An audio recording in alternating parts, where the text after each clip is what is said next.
Okay, so good morning students. देखो, last class में हम लोगों ने बहुत सारे अलग अलग प्रकार के एपोमेक्टिक सीड्स के बारे में भी पढ़ा था। तो ये बात इंपॉर्टेंट है कि सीड दो प्रकार के हो सकते हैं। ठीक है। एक होता है डाइकोट वाला सीड और एक होता है मोनोकोटिलेडोनस सीड। ठीक है, तो हम लोग डायरेक्ट इनटू द है ना, शुरू करते हैं यहाँ पे। देखो, ये स्ट्रक्चर शायद आपने पहले भी पढ़े होंगे आपके 11th स्टैंडर्ड में। ठीक, और इनके दो टाइप भी मैंने आपको बताया, तीन टाइप मैंने बताया। सीड के टाइप हो सकते हैं अकॉर्डिंग कि उनमें एंडोस्पर्म रहेगा या नहीं रहेगा, या उसमें न्यूसेलस बच जाएगा। ठीक है, so that also we have studied, है ना। एंडोस्पर्मिक या albuminous seed, non endospermic and non albuminous seed, ये जो चीज है हमने पढ़ी है। और पेरिस्पर्मिक सीड, जैसे कि ब्लैक पेपर का एग्जांपल मैंने आपको बताया था कि इसमें न्यूसेलस परसिस्टेंट रह जाता है। अब देखो, अगर हम स्ट्रक्चर वाइज देखें तो डायकॉट के जो सीड होते हैं वो बड़ी ही सिंपल है ये। ठीक है, देखो सीड का एक्चुअल मतलब क्या होता है। सीड का एक्चुअल मतलब है कि एम्ब्रियो एक कोटेड, प्रोटेक्टेड, है ना, बॉक्स में रखा गया है। ठीक है, इसीलिए क्योंकि और इवन उसको खाना भी प्रोवाइड किया गया है ना, उस बॉक्स में खाना भी रखा गया है। तो एक्चुअली ये सब कुछ खेल है एम्ब्रियो का। एम्ब्रियो को प्रोटेक्शन भी दिया गया है, नरिशमेंट के लिए बेटा एंडोस्पर्म भी प्रोवाइड किया गया है। ठीक है, इसीलिए ये बेस्ट प्रोपेग्यूल है। Seed is the best propagule. अब इसमें दो टाइप क्या है। टाइप इतना है कि यहाँ देखो, इसमें या तो डाइकॉट होते हैं, दो कोटिलिडॉन होते हैं एम्ब्रियो में, या तो बेटा एक ही कोटिलिडॉन होता है। तो ये नॉर्मल, बहुत ही सिंपल सी बात आप लोग जानते हो। ठीक है, डाइकोटिलिडॉन का जैसे सीड हम लोग ले लेते हैं, जैसे कि बीन सीड है। अब इसमें कुछ पॉइंट है, जैसे कि bean seed is kidney shaped. Okay, ठीक है, ठीक है, किडनी शेप्ड होता है। तो यहाँ पे जब भी हम लोग ये सीड्स देखते हैं, इसको अगर हम एनलार्ज करेंगे, ठीक है, तो डेफिनेटली बेटा इसको एक कॉनकेव साइड होता है और एक कॉन्वेक्स साइड होता है। ठीक है, concave side as well as the convex side, इस तरह से हम लोगों को चीज देखने को मिल सकती है। अब यहाँ पे हमेशा ही वो बीन शेप्ड हो ये जरूरी नहीं है। जैसे कि ये पी का सीड है, ये बीन शेप्ड नहीं है। या तो बेटा ये ग्राम का सीड है, ये बीन शेप नहीं। बट आपको नोटिस करना है कि क्या ग्राम डाइकॉट होता है या मोनोकॉट। तो आपको दिखाई दे रहा है यार, यहाँ पे दो कोटिलिडॉन है ग्राम में, तो डाइकॉट है।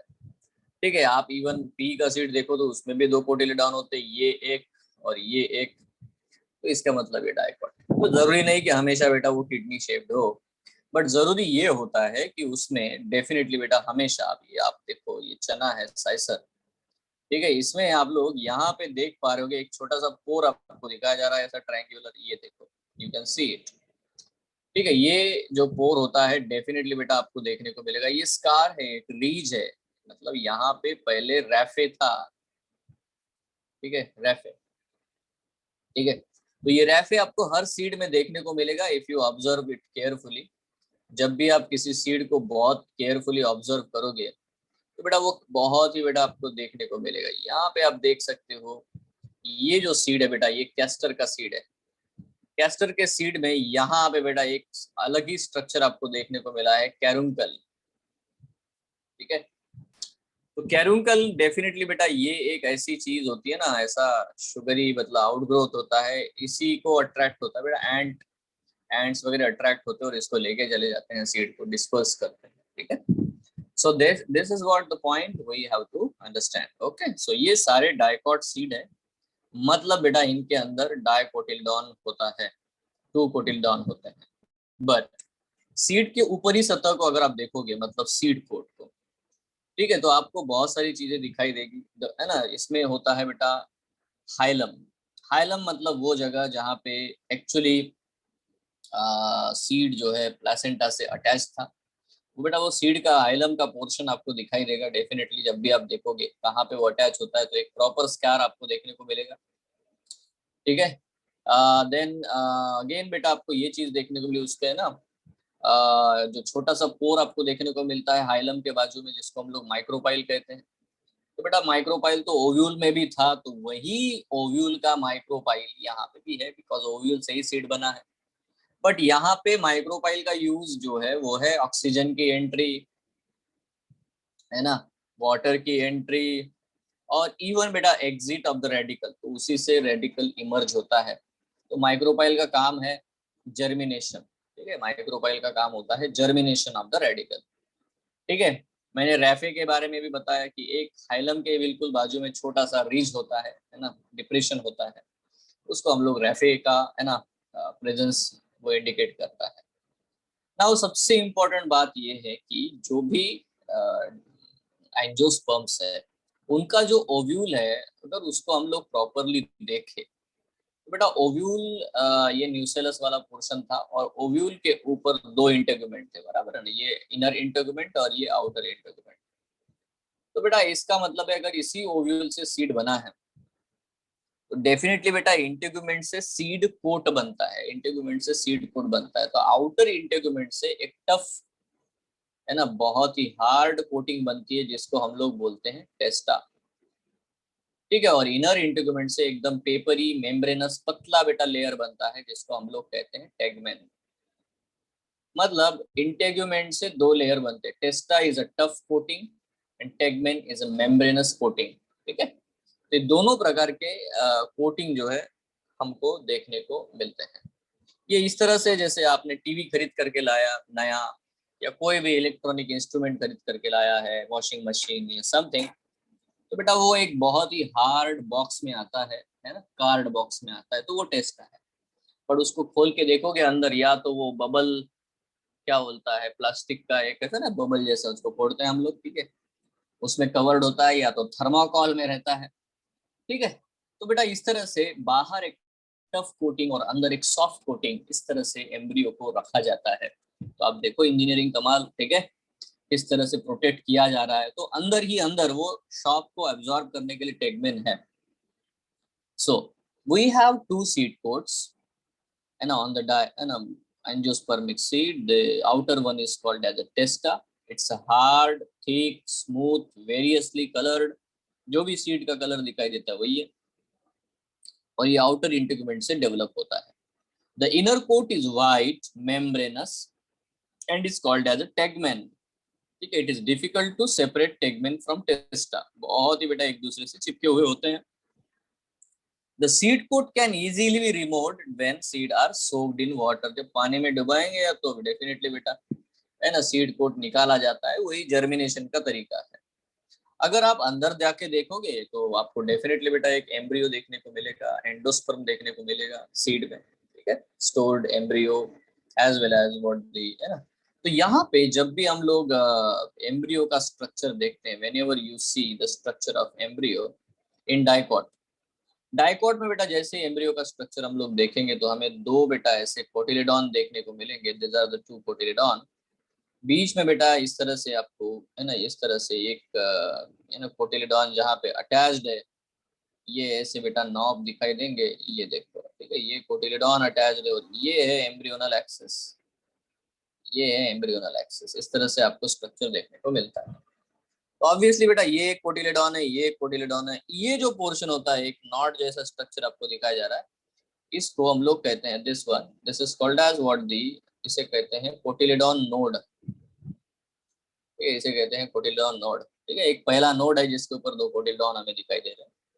ऑब्वियसली बेटा ये वाला पोर्शन जो कि ऑब्वियसली अपो है ना, इसको हम लोग बोलेंगे प्लूमुल, जिससे शूट डेवलप होगा, और इसको बोलेंगे रेडिकल। अब ये सब चीजें बेटा अगर आप लोगों ने मॉर्फोलॉजी पढ़ा है तो यार मैंने बताया है एवरीथिंग, ठीक है।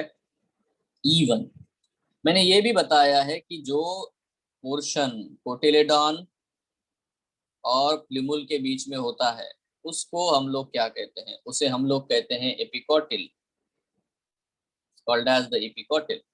और जो पोर्शन बेटा कोटिलेडॉन और रेडिकल के बीच में होता है उसे हम क्या कहते हैं, उसे हम कहते हैं बच्चों हाइपोकोटिल,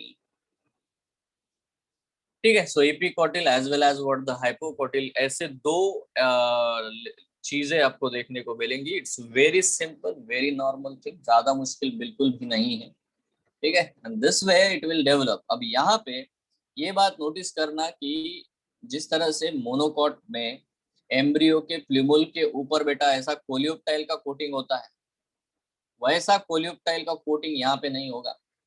या इवन कोलियोराइजा वाला जो कोटिंग होता है बेटा, वो कोलियोराइजा वाला कोटिंग इसके ऊपर नहीं होगा। ये चीज मोनोकॉट से डिफर कराता है embryonal axis of the dicot. So यहाँ बहुत सारे मुद्दे हैं, अगर आप नोटिस करो तो किडनी शेप्ड कोटिलेडॉन, अब ये बीन का अगर है तो वो किडनी शेप की यही बोलेगा, ठीक है। तो डेफिनेटली बेटा प्लूमल एम्ब्रियोनिक शूट को रिप्रेजेंट करता है, और रेडिकल जो है एम्ब्रियोनिक रूट को रिप्रेजेंट करता है। So this is all about what the dicotyledon seed, that is not that much, ऐसा बड़ा इशू नहीं है कुछ भी। और हमेशा radicle is always towards the micropyle, है ना। कोई भी अगर आप सीड उठा लोगे तो उसके माइक्रोपाइल की तरफ, जहां माइक्रोपाइल है वहीं पे बेटा रेडिकल होगा, और वहीं से रेडिकल इमर्ज भी होगा। ये जरूरी है। अब ये सपोज ये माइक्रोपाइल पोर्शन है तो यहाँ से बेटा रेडिकल इमर्ज होगा, ठीक है। So that is very true thing, every time that you can see, हर जगह यही चीज होगी, 100% वैसे ही होगी। सो दैट्स इट, है ना। Now we have to study very carefully the structure of the maize grain। देखो मेज ये जो है ना, इसके बारे में थोड़े ज्यादा क्वेश्चंस पूछे जाते हैं। अगर हम ध्यान से देखें यहाँ पे ये structure, if you enlarge this one, ठीक है, ये देखो तो बेटा आपको ये स्ट्रक्चर दिखाया जा रहा है। This is very simple. मैं आपसे एक क्वेश्चन पूछता हूँ, साधा क्वेश्चन। जब भी कोई मोनोकोटिलेडोनस आप प्लांट देखोगे, ठीक है, और उसका सीड देखोगे या तो उसका एम्ब्रियो देखोगे, तो उसमें कितने कोटिलेडॉन होते हैं? तो आंसर आप दोगे 100% बेटा सर एक ही कोटिलेडॉन होता है, ठीक है। तो उसे क्या कहते हैं? वो शील्ड शेप होता है, ठीक है, इसीलिए उसको हम लोग स्कटेलम ये वर्ड यूज करते हैं, ठीक है, दैट इज द स्कटेलम। एक और क्वेश्चन है कि फिर अगर एक ही कोटिलेडॉन होता है तो दूसरे कोटिलेडॉन का हुआ क्या? तो मैंने लास्ट क्लास में आपको मोनोकॉट के एम्ब्रियो के डेवलपमेंट में ये बताया था, अगर आप इसके एम्ब्रियोनल एक्सिस को देखोगे जो कि हमेशा टिल्टेड होता है सीड्स में, ठीक है, ये प्लूमुल है उसका, ये वाला प्लूमुल है, ये रेडिकल है, ठीक है। इसके एम्ब्रियोनल एक्सिस को अगर आप देखोगे तो आपको हमेशा बेटा यहाँ पे जो नोड है कोटिलेडॉन का, यहाँ पे आपको शील्ड शेप ऐसे आपको एक कोटिलेडॉन देखने को मिलेगा, दैट इज नॉट, है ना। अब ये जो कोटिलेडॉन है इसको हम लोगों ने स्कटेलम कहा, ठीक है। बट अगर आप देखोगे तो यहाँ पे एक आउटग्रोथ दिखाई देगी एम्ब्रियोनल एक्सिस के, है ना, बिल्कुल यहाँ पे एक आउटग्रोथ दिखाई देगी। ये आउटग्रोथ वो रिमेनेंट है बेटा जिससे कोटिलेडॉन बनना चाहिए था, बना नहीं। तो ये क्वेश्चन आपको आ सकता है, इसको हम लोग इपीब्लास्ट कहते हैं। इसे हम लोग इपीब्लास्ट कहते हैं, याद रखना। ये दूसरी बार आपको मैं बता रहा हूँ कि इपीब्लास्ट क्या चीज है, ठीक है, इसको भूलना मत। तो इपीब्लास्ट जो चीज है डेफिनेटली बेटा वो पोर्शन है जो कि इट इज क्या बोलते हैं, रेडिमेंटरी कोटिलेडॉन ऑफ द मोनोकॉट, ठीक है। तो रेडिमेंटरी का मतलब नॉट डेवलप्ड, उसको डेवलप हुआ ही नहीं आगे चल करके, वैसे के वैसे ही रहा, ठीक है।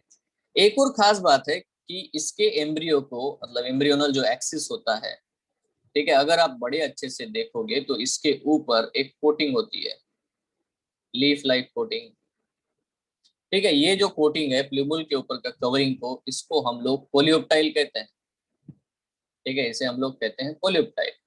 और इवन बेटा जो ये रेडिकल होता है, रेडिकल के ऊपर एक कोटिंग होती है, एक्चुअली ये जो कोटिंग है ये रूट कैप है,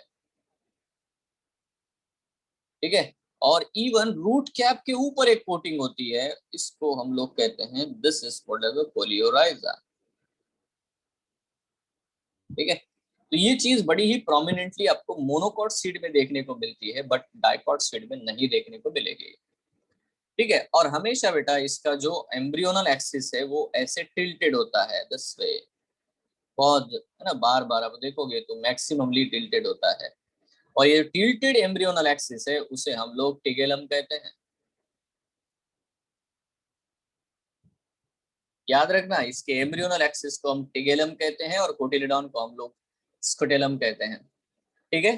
this are the words that you have to understand. अभी इसका जो एम्ब्रियो है अभी अंदर बैठा हुआ है यहाँ पे, है ना, अगर आप देख पा रहे होगे तो आपको दिखाई दे रहा है यहाँ पे एम्ब्रियो बैठा हुआ, ये देखो ये वाला जो पोर्शन मैं यहाँ पे ग्रीन ग्रीन कर रहा हूँ, this portion is the its scutellum. ठीक है, ये स्कटेलम है।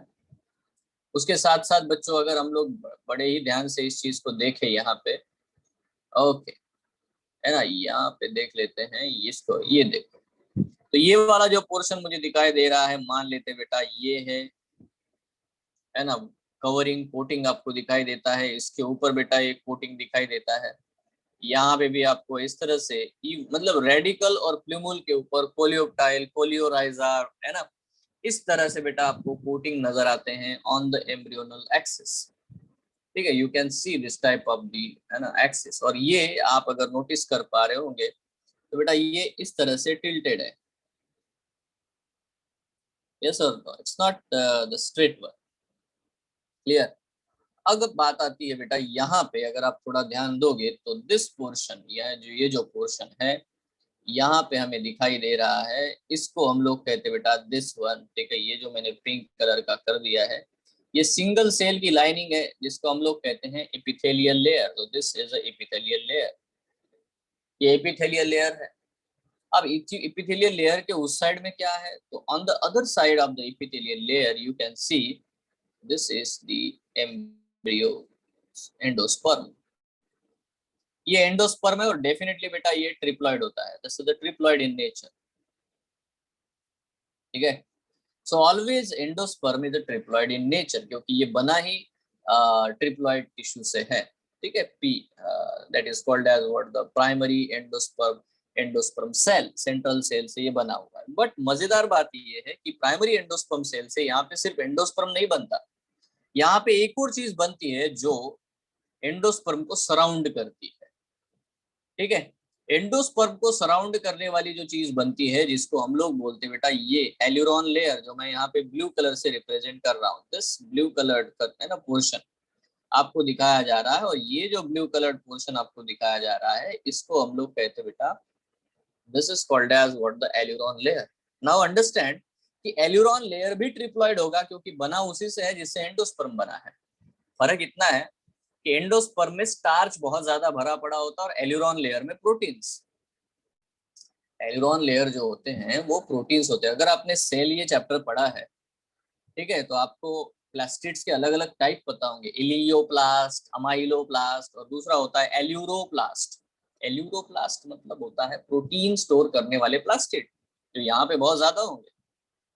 ठीक है, so that is what the point we have to understand. तो ये जो लेयर है इसको हम एल्यूरॉन लेयर कहते हैं, और डेफिनेटली इसमें बेटा बहुत ज्यादा अमाउंट में आपको प्रोटीन नजर आएंगे। You will see the lot of content of the protein, मतलब एंडोस्पर्म स्टार्च से भरा पड़ा है।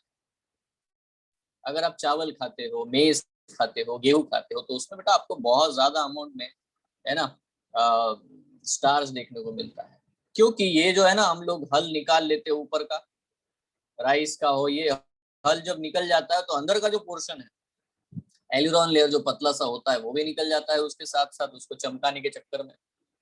ठीक है, और राइस के केस में आपको बेटा स्टार्ची एंडोस्पर्म खाने को मिलता है।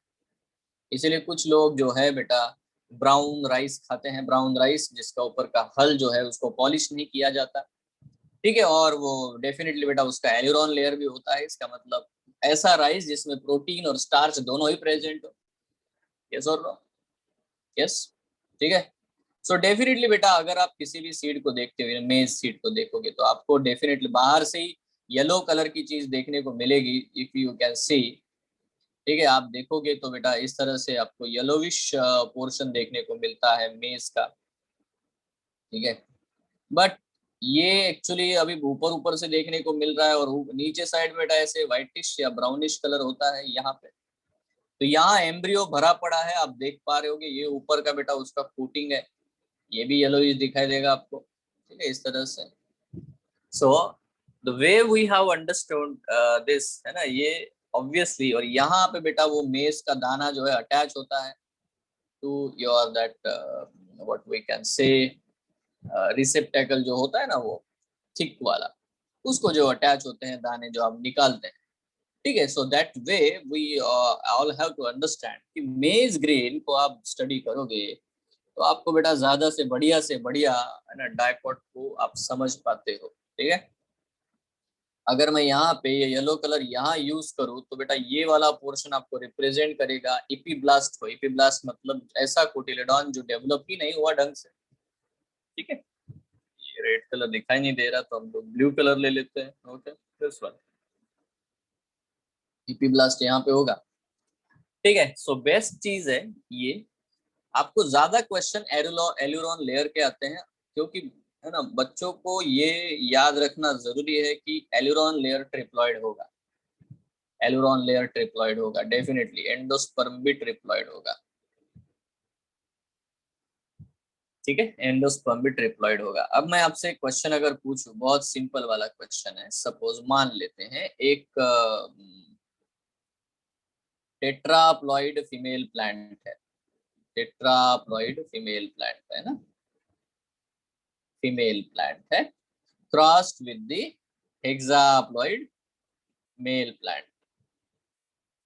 ठीक है, हेक्साप्लॉइड मेल प्लांट, बहुत आसान है ये। 4n tetraploid female plant crossed with the hexaploid male plant. तो बता सकते हो what should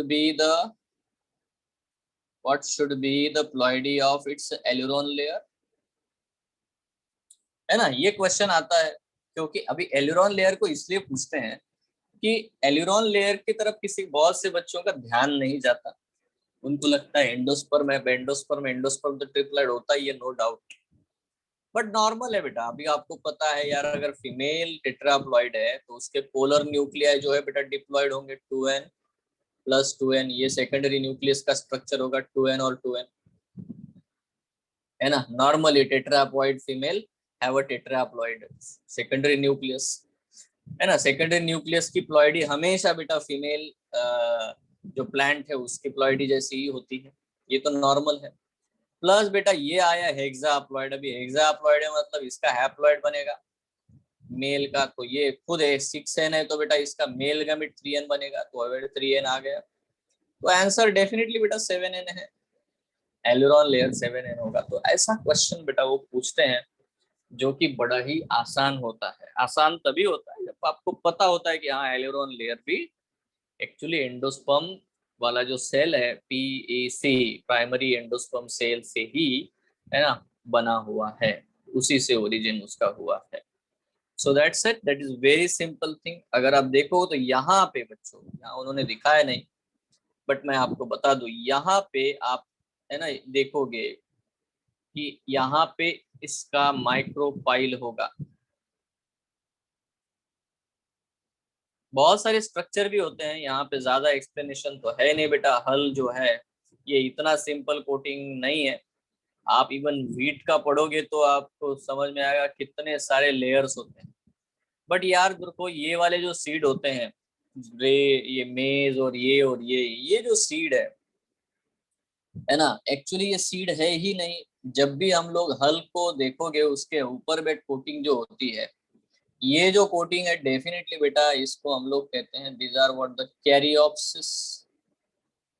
कैरियोप्सिस ये टाइप ऑफ फ्रूट है। अब ये टाइप मैंने आपको बच्चों पढ़ाया है in your 11th standard, fruit caryopsis. Caryopsis definitely बेटा इसको ज्यादा से ज्यादा पूछा जाता है क्योंकि यहाँ पे भी कोरिलेट करता है।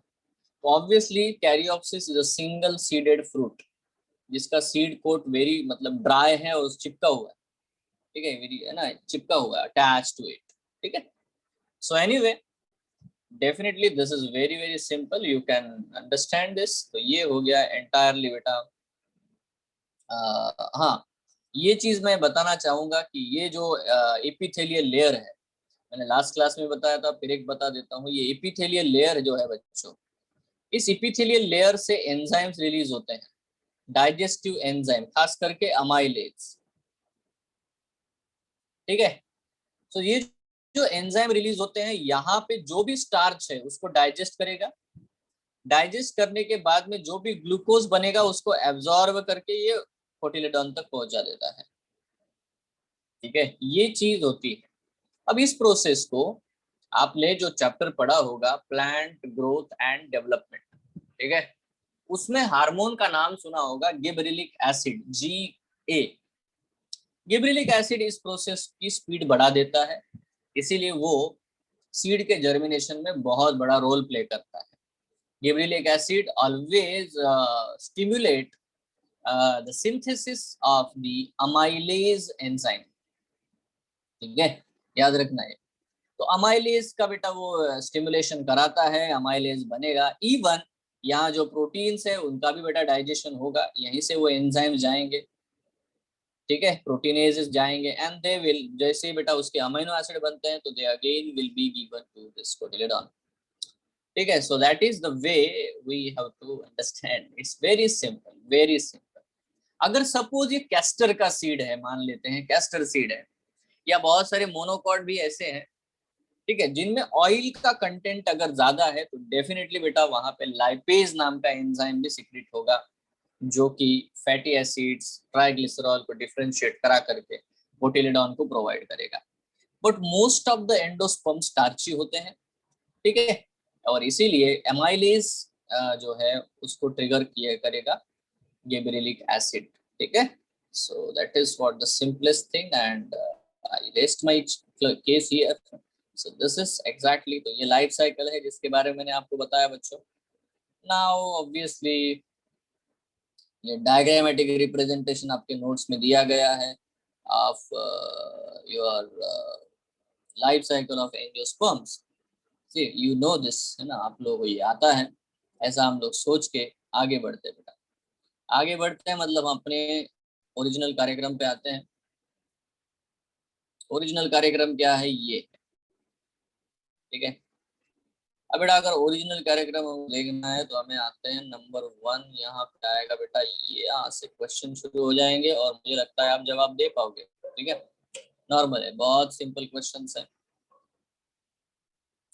देखो जब भी हम लोग ये सॉल्व कर रहे हैं तो आपको ये याद रखना है कि यहाँ पे 2018, 2019, 2020, ठीक है, यहाँ इसके क्वेश्चन दिए नहीं गए हैं। तो आप डेफिनेटली बेटा उसके पेपर्स ले करके, या तो आपको ऐसा बुक मिलता है जो कि 2020 तक के सारे पेपर सॉल्व करके दिखाएगा। ठीक है, जो नया बुक है। नाउ प्यारे बच्चों यहाँ पे आते हैं हम लोग नॉर्मल पॉइंट पे। See attractants and rewards are required for, attractants and rewards are, अभी यहाँ पे बहुत सिंपल है बेटा। अट्रैक्टेंट तो अभी क्लिस्टोगैमी तो नहीं, हाइड्रोफिली में नहीं चाहिए, इनको भी नहीं चाहिए। रिवार्ड तो यहाँ चाहिए क्योंकि यहाँ एनिमल्स इन्वॉल्व है, तो बहुत आसान क्वेश्चन है। एंटेमोफिली इंसेक्ट पॉलिनेटेड प्लांट्स में ही ये जरूरत होती है। Flowers which have a single ovule in the ovary and are packed into inflorescence are usually pollinated by। अब ये क्वेश्चन बड़ा ही आसान है। मैंने जैसे बताया था आपको कि जो भी ये स्टेटमेंट मैंने आपको बताया कि जो एयर से पॉलिनेशन होता है, विंड से पॉलिनेशन होता है, उनके केसेस में बहुत ज्यादा ओव्यूल, है ना, रखना कोई फायदे का होता नहीं। ठीक है, बहुत सारे पोलन ग्रेन वो बनाते हैं बट वेरी फ्यू ओव्यूल या सिंगल ओव्यूल आपको देखने को मिलेगा। बट इन्फ्लोरेसेंस में बहुत सारे फ्लावर होंगे ताकि वो फ्लावर को पोलन ग्रेन्स को पकड़ सके। तो यहाँ आपके सामने यहाँ बिल्कुल आसान सा आंसर है बेटा। ठीक है, अभी ये जो हमने देखा, इवन मेज का प्लांट देखा बेटा, उसमें भी सिंगल ओव्यूल पाया जाता है। अच्छा, ये पॉइंट एक्चुअली मैंने मार्फोलॉजी ऑफ फ्लावरिंग प्लांट में जो फ्रूट्स है ना, उनमें भी आपको दिखाया था कि कौन कौन से सीड फ्रूट जो होते हैं जिनमें सिंगल सीड पाया जाता है, मतलब ही उसमें सिंगल ओव्यूल पाया जाएगा ओवरी के अंदर। ठीक है, so what should be answer then? Answer बता दिया मैंने वैसे, बट फिर भी आंसर क्या होगा? ओके,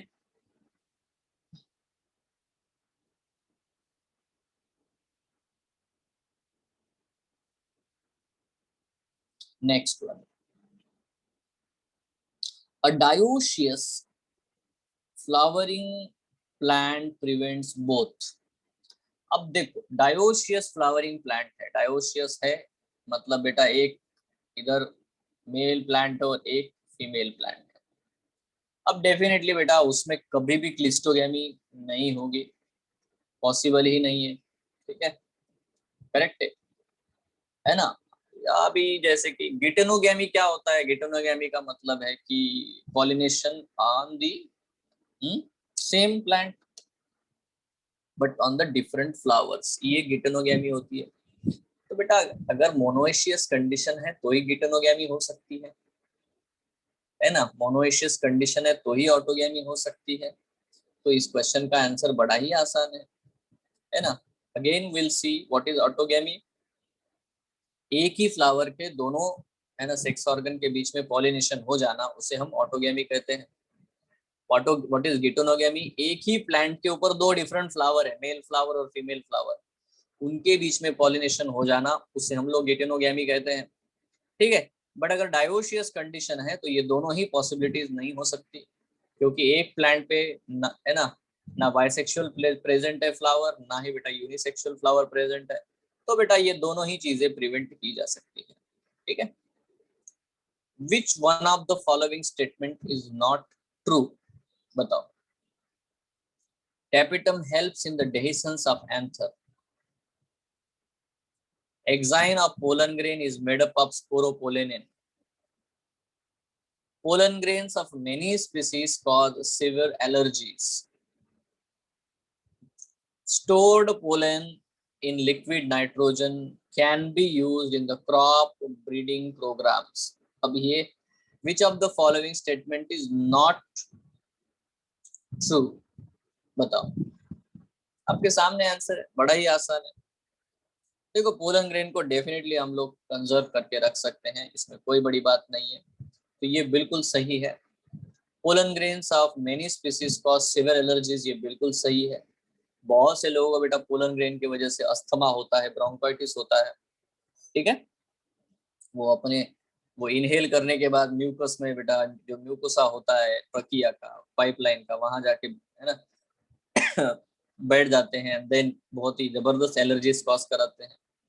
देन एक्साइन डेफिनेटली बेटा स्पोरोपोलिन से बना हुआ है ना। टैपेटम बेटा नरिशमेंट में मदद करता है ना, नरिशमेंट में मदद करता है, या तो बेटा वहां पे प्रोटेक्टिव लेयर बनाने में मदद करता है, बट डेहिसेंस में वो मदद नहीं करेगा।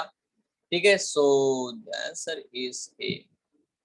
क्लियर, मैंने स्ट्रोमियम ये वर्ड बताया था एंडोथेशियम का, जो कि डेहिसेंस में मदद करता है, तो हमारा आंसर ए होगा, है ना। तो ये बाकी सारे जो है चीजें करेक्ट स्टेटमेंट्स है, ठीक है, ये इनकरेक्ट है, तो हमारा आंसर ए होगा। Next, which of the following statement is not correct, again वही वैसा ही क्वेश्चन आया, देख लेते हैं क्या ए क्या कहता है। Pollen grains of many species can germinate on the stigma of flower, but only one pollen tube of the same species grows into the style. अब मैंने आपको ये बात बताई है कि देखो एक स्टिग्मा के ऊपर बेटा एक से ज्यादा पोलन ट्यूब एंटर कर सकते हैं। मैंने इवन ये पॉली एम्ब्रियो में भी आपको बताया, पॉली एम्ब्रियोनी में भी बताया, ऐसा जरूरी नहीं कि एक स्टिग्मा से सिर्फ एक ही पोलन ट्यूब जाए। इवन हमारी एनसीईआरटी में ऐसा डायग्राम भी दिया गया है जिसमें बहुत सारे व्हाइट कलर के पोलन ट्यूब जो है वो एक साथ गुजर रहे हैं, बहुत सारे, मतलब आप काउंट भी नहीं कर सकते इतने। सो ये स्टेटमेंट को थोड़ा बाजू में रखते हैं। विच of the following statement is not correct, ये पूछ रहा है। दूसरा, insect that consume pollen or nectar without bringing out pollination are called the pollen nectar robbers। तो बेटा डेफिनेटली वो चीटर्स होते हैं, वो प्लांट्स को बना देते हैं बेवकूफ। ठीक है, तो ये कैसे कर सकते हैं, वो कर सकते हैं। ठीक है, उनकी बॉडी में मान लेते हैं है ना नॉन स्टिकी सब्सटेंस कुछ लगे होंगे, जिसके वजह से है ना या तो क्यूटिकुलराइज होते हैं जबरदस्त, जिससे वजह से वो पोलन उसको चिपक ही नहीं पाते। Lot of things are there. So बेटा ये पॉसिबल है कि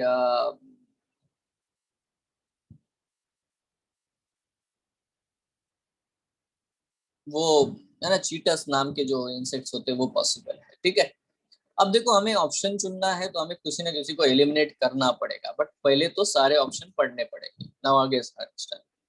Pollen germination and pollen tube growth are regulated by chemical components of pollen interacting with the dose of the pistil. ये बिल्कुल सही है।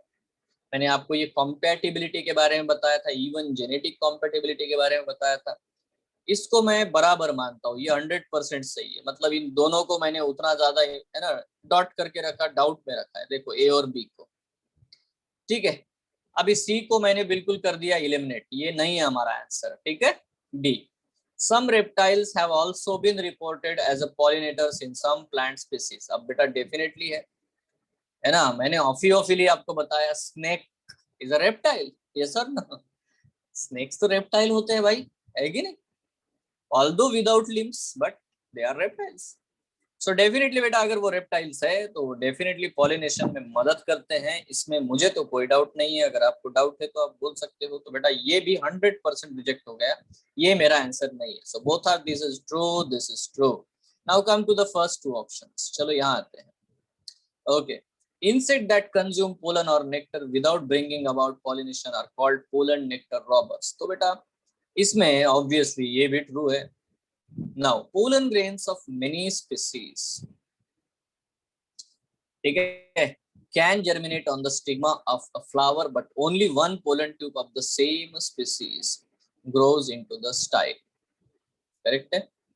यहाँ पे उन्होंने क्या किया, दो स्टेटमेंट को मिला दिया और हमें है ना गोल घुमाने की कोशिश की। कैसे की है, उन्होंने बोला कि पोलन ग्रेन्स ऑफ, मैंने ये तो मान लिया कि एक ही स्पीसीज के बहुत सारे पोलन ग्रेन है ना ट्यूब जर्मिनेट होते हैं, जो है ना ये स्टेटमेंट कहता है। इसके बाद का यहाँ से लेकर यहाँ तक वो पॉइंट कहता है, बट उसके पहले क्या कह रहा है, बोल रहा है कि pollen grains of many species can germinate on the stigma, why not, obviously, ठीक है। तो बेटा यहाँ पे ठीक है जर्मिनेट हो तो सकते हैं बट बहुत ज्यादा आगे नहीं बढ़ पाएंगे। जर्मिनेट होने का मतलब देखो like this, like this.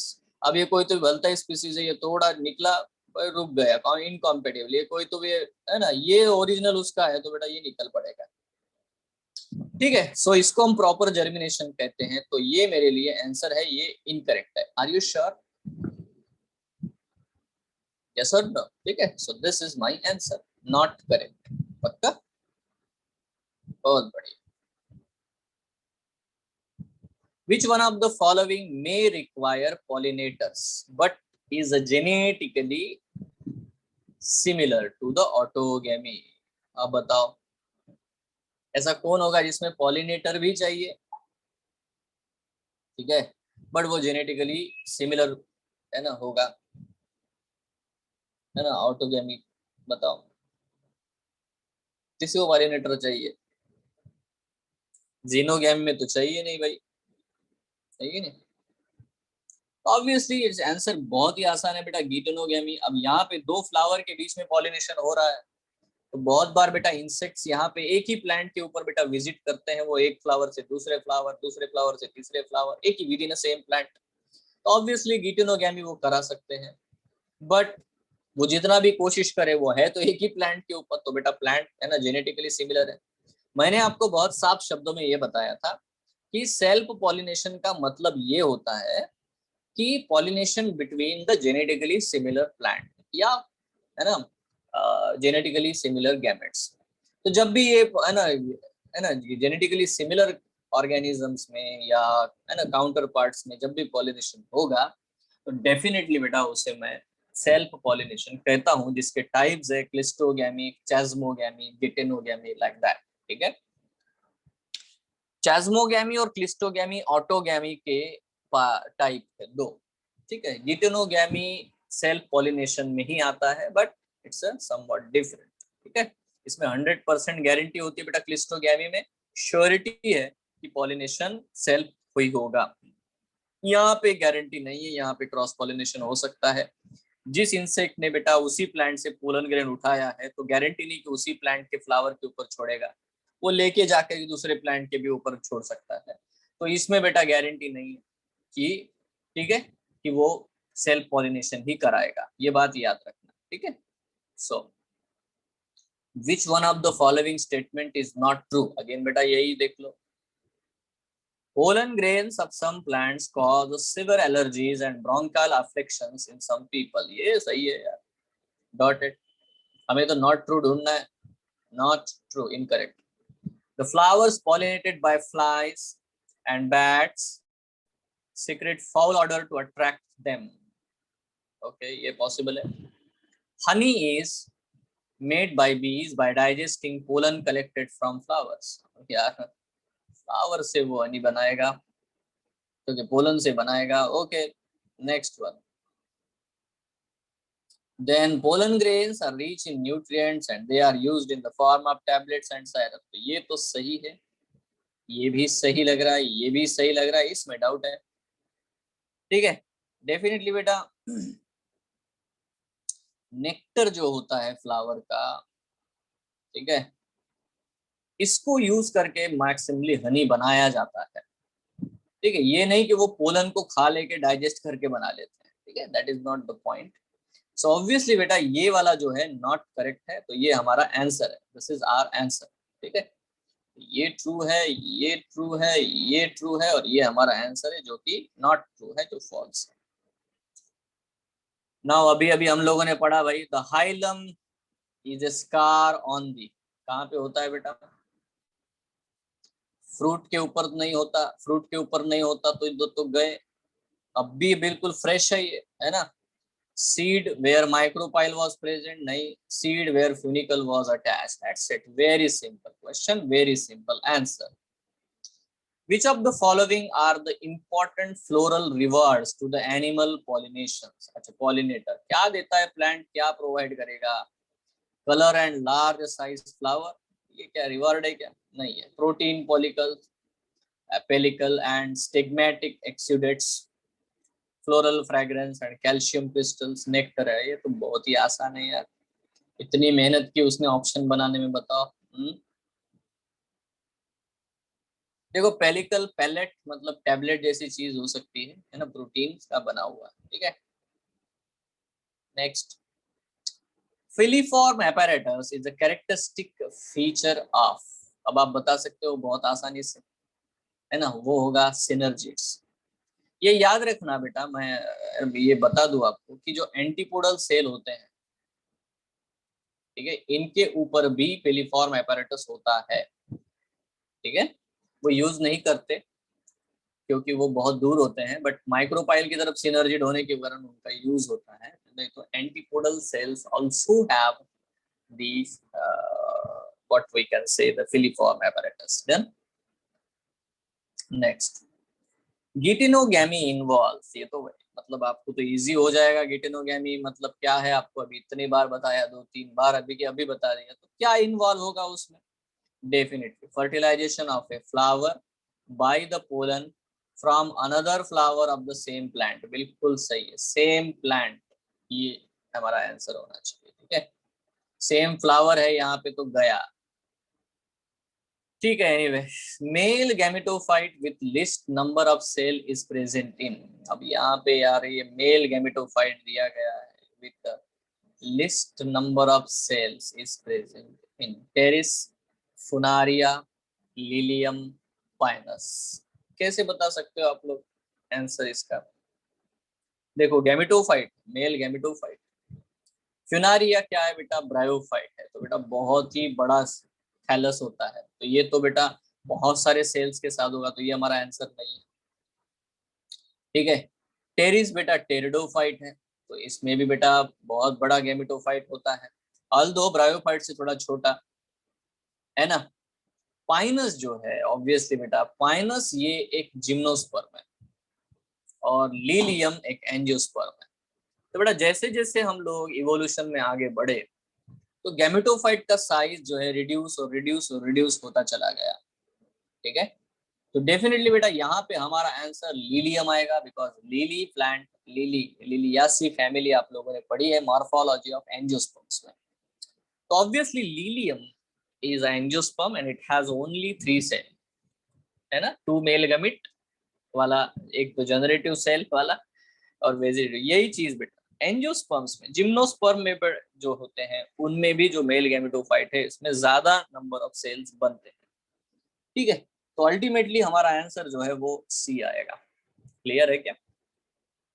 Lilium. Next, function of filiform apparatus, क्या होगा फंक्शन फिलीफॉर्म एपैरेटस का? Guide the entry of the pollen tube, recognize the suitable pollen at stigma, ये तो काम नहीं करेगा, स्टिग्मा के पास उसका कोई रोल नहीं है ना। स्टिमुलेट डेविएशन डिवीजन, नहीं ये भी नहीं करेगा। प्रोड्यूस नेक्टर्स, ये भी नहीं करेगा। ऑब्वियसली बेटा यही होगा, guide the entry of pollen tube. Megasporangium is equivalent to, megasporangium is equivalent to, अब ये मेगास्पोरेंजियम किससे इक्विवेलेंट है? फ्रूट से नहीं, एम्ब्रियो सैक से नहीं। अब आता है क्वेश्चन सी और बी। मैंने इस चीज को, इस क्वेश्चन को समझाने के लिए आप लोगों को बताया कि देखो, अगर उसने ये लिखा होता यहाँ पे न्यूसेलस प्रॉपर, तो हम लोग इसको आंसर मानते थे बी, ठीक है। Megasporangium is equivalent to the nucellus proper, not to ovule, ठीक है। मैंने इसको सपोर्ट करने के लिए अटेग्मिक ओव्यूल के बारे में भी बताया था। अटेग्मिक, अटेग्मिक मतलब जिसमें इंटेगुमेंट नहीं होता, जिसमें सिर्फ न्यूसेलस ही होता है, ठीक है। So anyway, advantage of cleistogamy, although बहुत सारे बुक्स में बेटा ओव्यूल दिया रहता है, बट एनसीईआरटी ने ये आंसर दिया था, आप याद रखो, ठीक है। एडवांटेज ऑफ क्लिस्टोगैमी क्या है बेटा? क्लिस्टोगैमी का एडवांटेज बहुत आसान है, no dependence of pollinators, more vigorous offsprings, vivipary, higher genetic variability, कुछ नहीं, ये होगा, कोई डिपेंडेंसी नहीं होगी। Product of sexual reproduction generally generates, क्या होगा बेटा? सेक्सुअल रिप्रोडक्शन से जनरली क्या जनरेट होता है? Prolonged dormancy, new genetic combination leading to the variation, ये हमारा आंसर होना चाहिए 16 का, ठीक है, आसान है। Which one of the following statement is correct? चलो ले लेते, करेक्ट स्टेटमेंट ढूंढना है, करेक्ट है, नॉन इनकरेक्ट नहीं। स्पोरोजिनस टिश्यू इज हैप्लॉइड, ये इनकरेक्ट है क्योंकि स्पोरोजिनस टिश्यू हमेशा डिप्लॉइड होता है। एंडोथेशियम प्रोड्यूसेस द माइक्रोस्पोर्स, ये भी गलत है, माइक्रोस्पोर्स एंडोथेशियम नहीं, तो स्पोरोजिनस टिश्यू प्रोड्यूस करता है, तो this is wrong. Tapetum nourishes the developing pollen, ये सही है। Hard outer layer of pollen is called intine, ये गलत है, उसको एक्साइन कहते हैं, तो ये है हमारा सही आंसर, ठीक है। विच one of the following statement is correct, फिर से वही बेटा, आप नोटिस करो, ये चैप्टर में करेक्ट इनकरेक्ट बहुत पूछ रहे हैं ना। चलो, अभी geitonogamy involve the pollen and stigma of the flowers of the different plant, तो गया काम से ये, एक ही प्लांट होना चाहिए गिटेनोगैमी में, है ना। क्लिस्टोगैमस फ्लावर्स आर ऑलवेज ऑटोगैमस, बिल्कुल सही है बेटा, ये इसमें कोई गुंजाइश ही नहीं है। Geitonogamy occurs only by the wind, ये बिल्कुल गलत है, बहुत सारे एजेंट है यार, विंड ही क्यों। Chasmogamous flowers do not open at all, ये तो गलत है, चेस्मोगैमस फ्लावर जो ओपन होते हैं, क्लिस्टोगैमस कभी ओपन नहीं होते, तो ये भी गलत है, तो ये हमारा सही आंसर है, ठीक है। Now megaspores are produced from the megaspore mother cell after, ये सिंपल है ना, मियोटिक डिवीजन होगा, बस हो गया। Next one, animal vectors are required for the pollination in maize, Vallisneria, mulberry and cucumber, बताओ। मेज में तो बेटा विंड पॉलिनेटेड होता है, तो ये तो गया। वैलिसनेरिया बेटा वाटर वाला है, ये तो गया। अब दो बचे, मलबेरी और कुकुम्बर, बता दो कौन होगा।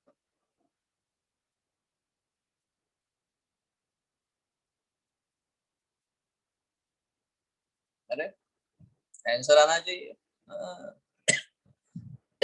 बेटा कुकुम्बर है ना, cucumber.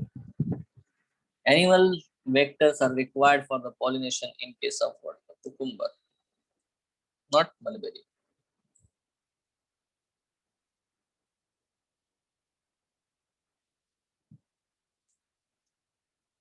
Next, which of the following statement is correct?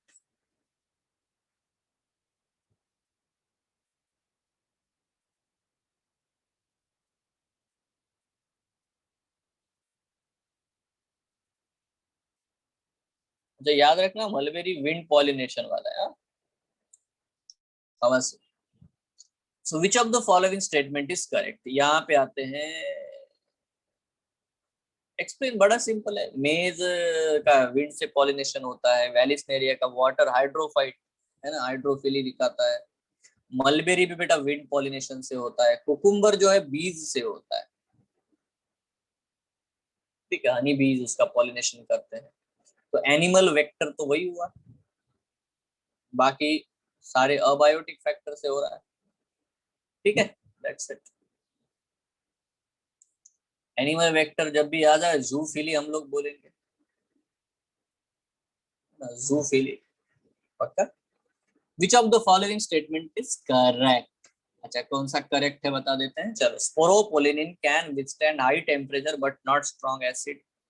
Sporopollenin can be degraded by the enzyme. Sporopollenin is made up of inorganic materials. Sporopollenin can withstand high temperature as well as ये सही है भैया, इसमें कोई गुंजाइश ही नहीं मत रखो, पक्का। बट यहाँ पे एक याद रखना बेटा, ये एक चीज दी गई है, उन्होंने इनऑर्गेनिक मटेरियल दिया है, नहीं तो ऑर्गेनिक मटेरियल से बना था यार, क्योंकि प्लांट का ओरिजिन से बना हुआ है तो ऑर्गेनिक है, ठीक है। Both autogamy and geitonogamy are prevented in, अब बताओ। ऑब्वियसली बेटा ऐसा प्लांट जिसमें, है ना, यूनिसेक्सुअल फ्लावर आते होंगे, वो जो है बेटा डेफिनेटली आपको ऑटोगैमी भी नहीं करेगा, गिटेनोगैमी भी नहीं करेगा, और डायोशियस भी कंडीशन होनी चाहिए। So the thing is the answer is papaya.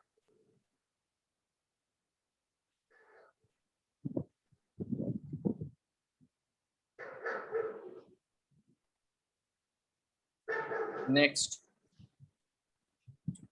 अब इनके बारे में ढूंढो, रिसर्च करो, कुकुम्बर में क्या होता होगा, कैस्टर में क्या होता होगा, मेज में क्या होता होगा, ठीक है। ऐसे क्वेश्चन को छोड़ना नहीं, ऑप्शन समझ लो कि क्या क्या होगा। An organic substance that can be withstand, ये देखो कुछ भी नहीं है यार, ये ऐसे इजी इजी क्वेश्चन आते हैं भयंकर, है ना, एकदम इजी क्वेश्चन आते हैं। कुछ कुछ होते हैं वो जो थोड़ा सोचने में मजबूर करते हैं।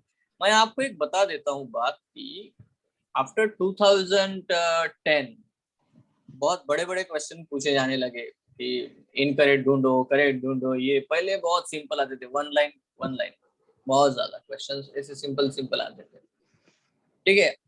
आफ्टर 2017, मतलब 2017 से शुरू मान लेते हैं, 18, 19, 20 फिर से बेटा सिंगल लाइन क्वेश्चन आने लगे, क्योंकि एनटीए ने पेपर बनाना शुरू कर दिया, सिंगल लाइन वाले क्वेश्चन आते हैं, ठीक है। तो अभी देखते हैं इस साल क्या करते हैं। पिछले साल का पेपर तो मतलब पेपर ही नहीं था वो, ऐसा बस बना दिया, बस हो गया, चलो ले लेते हैं। कोविड कोविड अफेक्टेड बच्चे हैं, चलो। Even in absence of pollinating agents, seed setting is assured in, क्या बोल रहे देखो, अगर पॉलिनेटिंग एजेंट नहीं है तब भी बेटा फर्टिलाइजेशन होगा, सीड बनेगा, ये इन चार में से किस में हो सकता है? जिसमें क्लिस्टोगैमी होती होगी, है कि नहीं। जैसे जोस्टेरा, ये जो है बेटा सी ग्रास है, ये तो हाइड्रोफिली के ऊपर डिपेंडेंट है, इसका तो हो नहीं सकता। सैल्विया बेटा आपको लीवर मैकेनिज्म मैंने समझाया था, सैल्विया याद है, लीवर मैकेनिज्म आपको समझाया था, बराबर है ना। ऐसे डाइकोटोमस उसका कनेक्टिव होता है स्टेमिन का। फीग बेटा आपको पता है, इसमें बेटा एग ले करने के लिए इसमें इंसेक्ट एंट्री मारता है, ठीक है। अब आपको पता होना चाहिए क्लिस्टोगैमी का एग्जांपल बेटा कोमेलिना है। कोमेलिना इज अ प्लांट, है कि नहीं, जिसमें क्लिस्टोगैमी, अराचिस हाइपोजिया मतलब बेटा ग्राउंड नट, उसमें भी आपको बेटा क्लिस्टोगैमी एग्जाम्पल। इवन बेटा मैंने प्लांट का नाम बताया था जिसमें, है ना, एरियल फ्लावर्स अलग आते हैं, अंडरग्राउंड फ्लावर्स अलग आते हैं, याद है क्या। एरियल फ्लावर जो होते हैं वो चास्मोगैमस होते हैं, और जो अंडरग्राउंड फ्लावर होते हैं बेटा वो होते हैं cleistogamous. So the Commelina is the example जिसमें क्लिस्टोगैमी होगी। इसका मतलब पॉलिनेटर हो नहीं हो उससे फर्क नहीं पड़ता, उसका तो सीड बनेगा, ठीक है, मतलब उसमें फर्टिलाइजेशन होगा, नो डाउट। क्लियर है क्वेश्चन, आगे बढ़ते हैं। What is the function of the germ pore? अरे ये तो आसान है यार। Emerge of the radicle, no. Absorption of water for seed germination, no. Initiation of pollen tube, yes. Release of male gametes, अभी हो सकता है, ठीक है। तो बता सकते हो आंसर तो ये होगा बेटा सी, ये नहीं होगा, मेल गैमेट रिलीज नहीं करता, ठीक है, पोलन ट्यूब इमर्ज होता है जर्म पोर से। ये काम माइक्रोपाइल के, हाँ ये माइक्रोपाइल के फंक्शंस है, ठीक है, वो जर्म पोर के नहीं है। विच one of the following statement is wrong? अच्छा ढूंढ लेते हैं, चलो। When pollen is set at a two-celled stage, the double fertilization does not take place. है भगवान, ऐसा किसने कहा? है ना? Vegetative cell is larger than the generative cell. ये सही है, ये सही है. Okay. Pollen grain in some plant remain viable for months. ये भी सही है. Intine is made up of cellulose and pectin. ये भी सही है, क्योंकि intine cellulose ही है तो. ठीक है, तो बेटा ये क्वेश्चन बिल्कुल गलत है। डबल फर्टिलाइजेशन क्यों नहीं करेगा? वो टू सेल स्टेज में भी जाएगा तो भी बाद में तीसरा सेकंड डिवीजन करेगा और दो मेल गैमेट बना करके डबल फर्टिलाइजेशन जरूर करेगा। Next, plants with the ovaries having only one. देखो ये फिर से आया, देखो रिपीट लग रहा है क्वेश्चन आपको फिर से। हाँ, plants with ovaries having only one, देखो रिपीट है, 2017 में आया, 2012 में आया, करेक्ट है। Only one or few ovules are generally pollinated by। Answer तो आपको बिल्कुल अब पता होना चाहिए, है ना।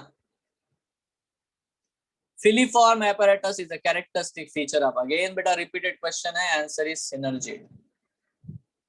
In which one of the following pollination is autogamous? बताओ autogamous कहाँ पे होगा?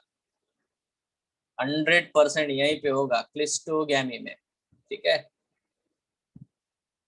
अब देखो यहाँ पे ये जो क्वेश्चन है ना, इसमें एक्चुअली ये भी ऑटोगैमी है, आपको ये समझना है। Plasmogamy is also autogamy, but बोल रहा है in which one of the following pollination is autogamous. 100% autogamous तो यही होगा, इसीलिए हम इसको ही चुनेंगे। यस और नो?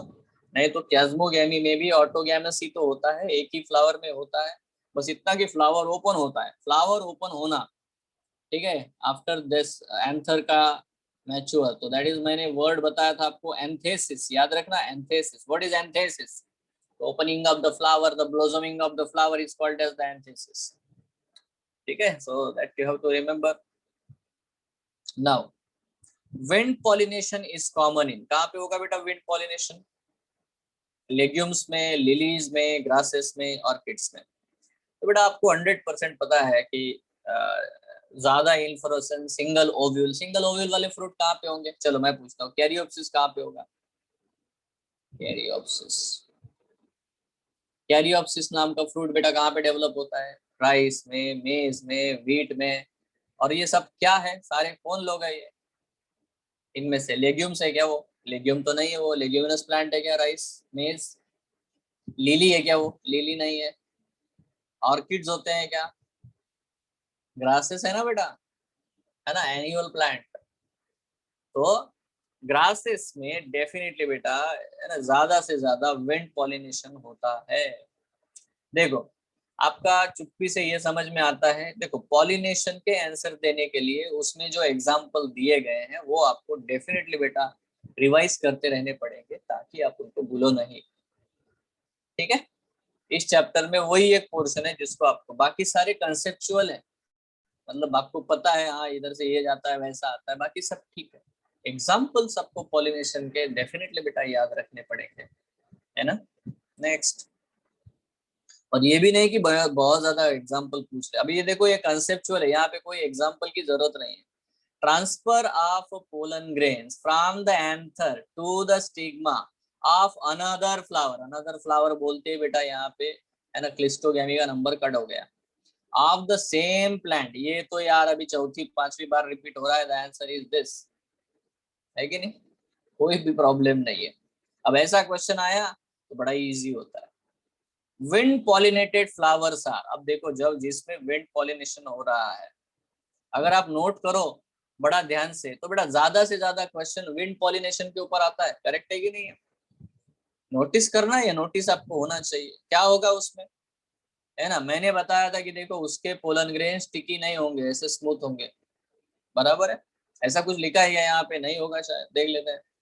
देखो स्मॉल विंड पॉलिनेटेड फ्लावर्स के बारे में बोल रहे हैं, हाँ तो बिल्कुल छोटे छोटे फ्लावर्स होते हैं, छोटे छोटे फ्लावर्स होते हैं, लार्ज फ्लावर्स नहीं होते, तो ये तो गया।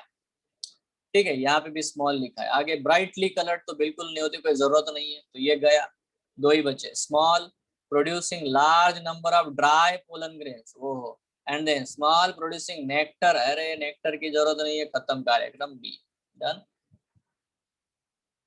इजी है ना ये। Next one, dry pollen grains. Unisexuality of the flowers, अगर फ्लावर्स यूनिसेक्सुअलिटी शो करते हैं तो क्या प्रिवेंट करेंगे? मान लेते हैं फ्लावर यूनिसेक्सुअल है but on the same plant है, समझ लो ना, फ्लावर अगर यूनिसेक्सुअल है बट सेम प्लांट है, सेम प्लांट के ऊपर है, तो सेम प्लांट के ऊपर है तो गिटेनोगैमी करेगा ही। मतलब वो ऑटोगैमी प्रिवेंट कर सकता है बट गिटेनोगैमी प्रिवेंट नहीं कर सकता, करेक्ट है कि नहीं? ये बस अंडरस्टैंडिंग है यूनिसेक्सुअलिटी। इसीलिए मैंने बहुत क्लियरली आपको समझाया था कि देखो यूनिसेक्सुअल और मोनोएशियस, ये चीजों को मिक्स मत करो। बायसेक्सुअल, मोनोएशियस, ये सब।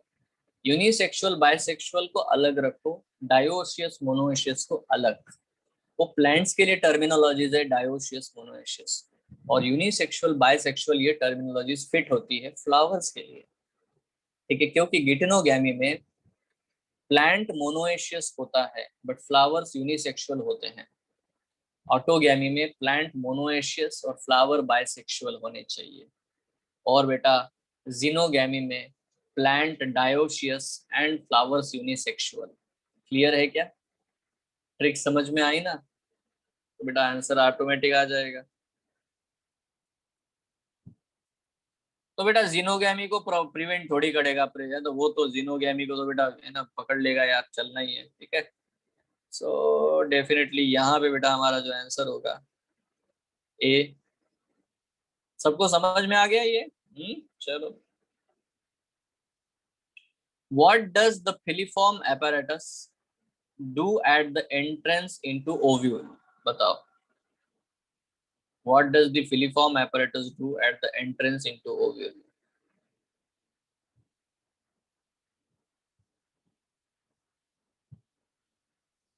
क्या करता होगा यार? अभी तो, अब इसमें कुछ रटना थोड़ी है, ये तो अंडरस्टैंडिंग वाला कार्यक्रम है। क्या करता होगा? It helps the entry of pollen tube into the synergid. अरे माय गॉड, ये लग रहा है आपको? चलो डाउट, इसको डाउट में रखते हैं। It prevents entry of more than one pollen tube into the embryo sac. Oh my God. ये बहुत ध्यान से समझना कि एंट्री कहाँ पे बोल रहा है वो, सिनर्जीड में, एम्ब्रियो सैक में, कहाँ पे एंट्री बोल रहा है ये ध्यान देना। It brings about opening of the pollen tube, ये भी सही लग रहा है, उसको बर्स्ट ओपन करता है ना, just it guides the pollen tube from a synergid to the egg. Lot of things are there. चलो, तो बच्चों सिनर्जिड से एक के डाउन है ना, पोलन ट्यूब तो जाता नहीं है, मेल गमेट जाएगा, इसलिए ये गया, ये तो खत्म है।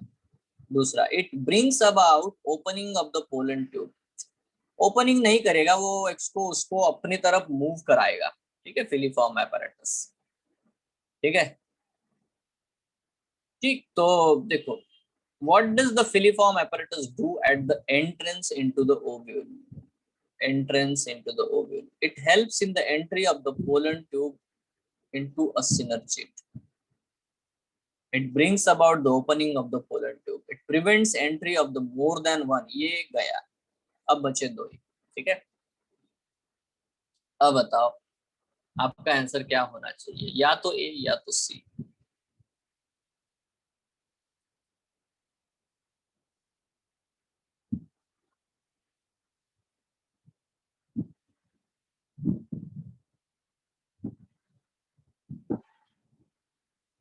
See, it causes the opening of the pollen tube, but the opening of pollen tube is not done by the filiform apparatus. It is done by the osmosis, ठीक है। वॉल्यूम इंक्रीज एंड ऑल, तो water का जो भी entry वगैरह ये हो जाएगा, उसके बाद बेटा उसका ओपनिंग हो जाता है। ठीक है, अब एक्चुअली फिलीफॉर्म एपरेटस का काम है अट्रैक्ट कर करके बेटा वो सही में वो सिनर्जिट तक बेटा उसको लेके, है ना, लेके आ जाएगा, एंट्री करा देगा। That is the function of D. जैसे ही वो सिनर्जिट में एंट्री करेगा, मतलब उसके बिल्कुल फिलीफॉर्म एपरेटस के सामने आ जाएगा, then it will open due to the overall, है ना, turgidity of the pollen tube. तो ये रहा अपना आंसर। इसमें अगर किसी को भी डाउट है, ऑब्जेक्शन है, अभी आप पूछ सकते हो। यस, एवरीवन क्लियर है? ओके देन आगे बढ़ते हैं। Which one of the following is surrounded by a callous wall? है ये आसान है रे। Male gamete, egg, pollen grain, macrospore, mother cell, है ना। देखो यहाँ पे मैंने बताया था आपको कि पोलन ग्रेन वो चीज है जिसमें माइक्रोस्पोर से कैलोस वॉल हट जाता है।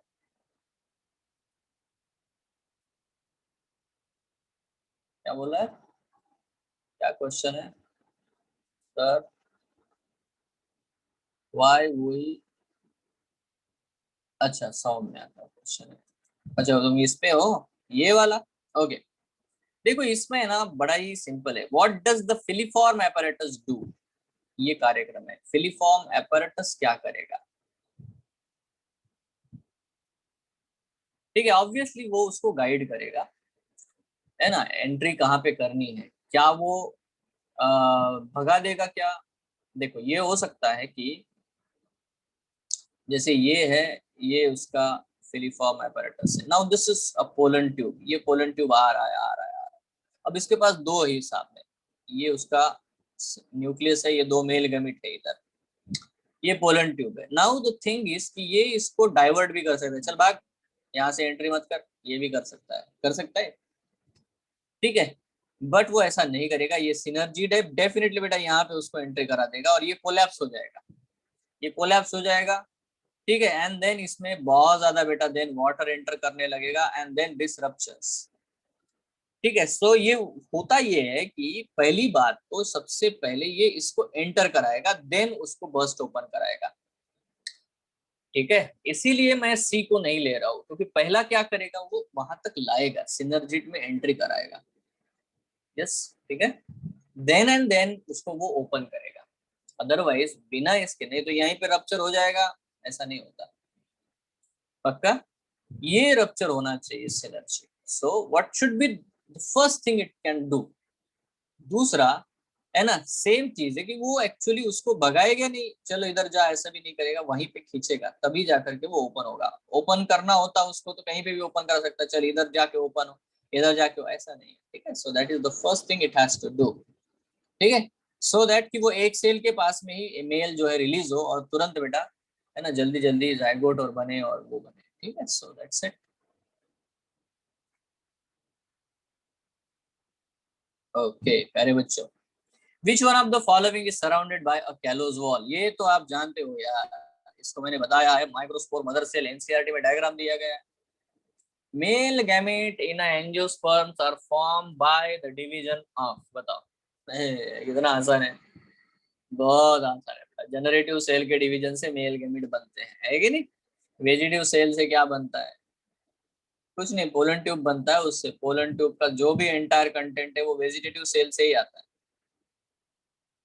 ठीक है, माइक्रोस्पोर, मदर सेल आप जानते हो, माइक्रोस्पोर आप जानते हो। विच one of the following pairs of plant structure has haploid number of chromosomes? अब बता दो कहाँ पे हैप्लॉइड क्रोमोसोम होंगे? मेगास्पोर मदर सेल में एंड एंटीपोडल सेल में? बिल्कुल गलत, क्योंकि मेगास्पोर मदर सेल डिप्लॉइड होते हैं। एग सेल और एंटीपोडल सेल लग तो रहा है, अगर ये अनफर्टिलाइज्ड एग है तो बेटा ये करेक्ट है। फर्टिलाइज्ड एग सेल मतलब जाइगोट होता है, इसलिए हम इसको डाउट में रखते हैं। Then nucellus and anti nucellus तो डिप्लॉयड होते हैं, तो गया, ये भी आंसर नहीं है। एक का न्यूक्लियस एंड द सेकंड, यहाँ सेकेंडरी न्यूक्लियस भी बेटा 2n हो जाता है, n+n, तो ये भी आंसर नहीं है, तो दिस इज करेक्ट। हो गया, चलो अंडरस्टैंड। यहाँ पे देखो, ये आता है question 38। The arrangement of the nuclei in a normal embryo sac in the dicot plant is, ये कितना आसान है, 3 एंटीपोडल, 2 पोलर न्यूक्लियाई और 3 सेल, बराबर है। तो ये आंसर होगा 3+2+3, ऐसा अरेंजमेंट होता है। ठीक है। अब बेटा आप आर्थोट्रोपस ओव्यूल में if you arrange them in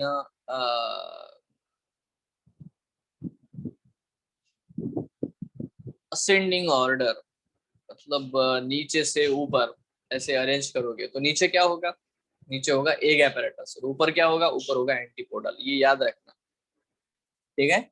सो जब भी हम लोग ये चलाजल एंड लिखेंगे और ये माइक्रोपाइलर एंड लिखेंगे तो ऑलवेज यू मस्ट अंडरस्टैंड कि माइक्रोपाइलर एंड की तरफ ही बेटा आपका ये एग apparatus होना चाहिए, और एंटीपोडल्स बेटा तीनों जो है वो चलाजल एंड की तरफ, और बीच में ये होगा। सो this is always the thing.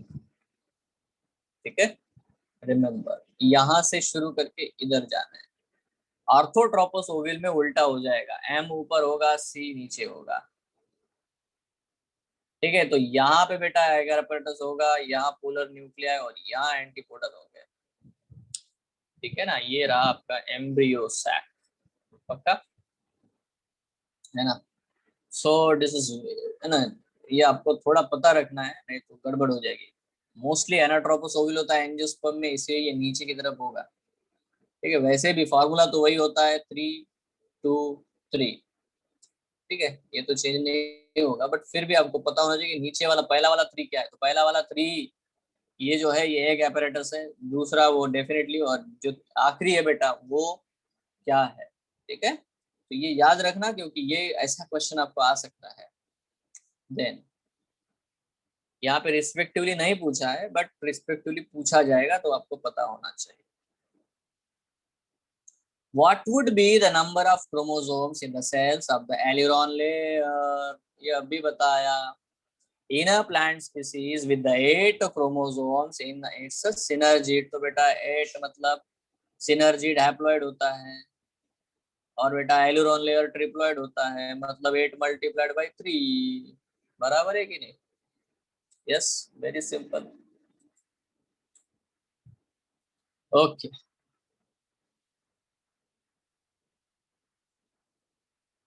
Next.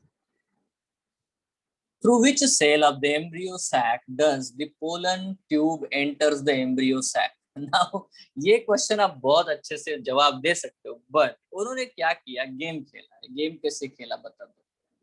ये तो है नहीं आंसर, ये भी नहीं है। ठीक है, सेंट्रल सेल आप जानते हो क्या होता है। अभी उन्होंने पूछा है परसिस्टेंट सिनर्जिड, डीजेनरेटेड सिनर्जिड, है ना। मैंने कहा ना 2 सिनर्जिड होते हैं, जिससे एक घुसेगा वो डीजेनरेट हो जाएगा है कि नहीं। तो आप अभी बता सकते हो। इवन सौम्या आप बेटा वो जो आंसर है ना उसको आप समझ सकते हो, जो पहले वाला था, वाई सी, वाई नॉट सी।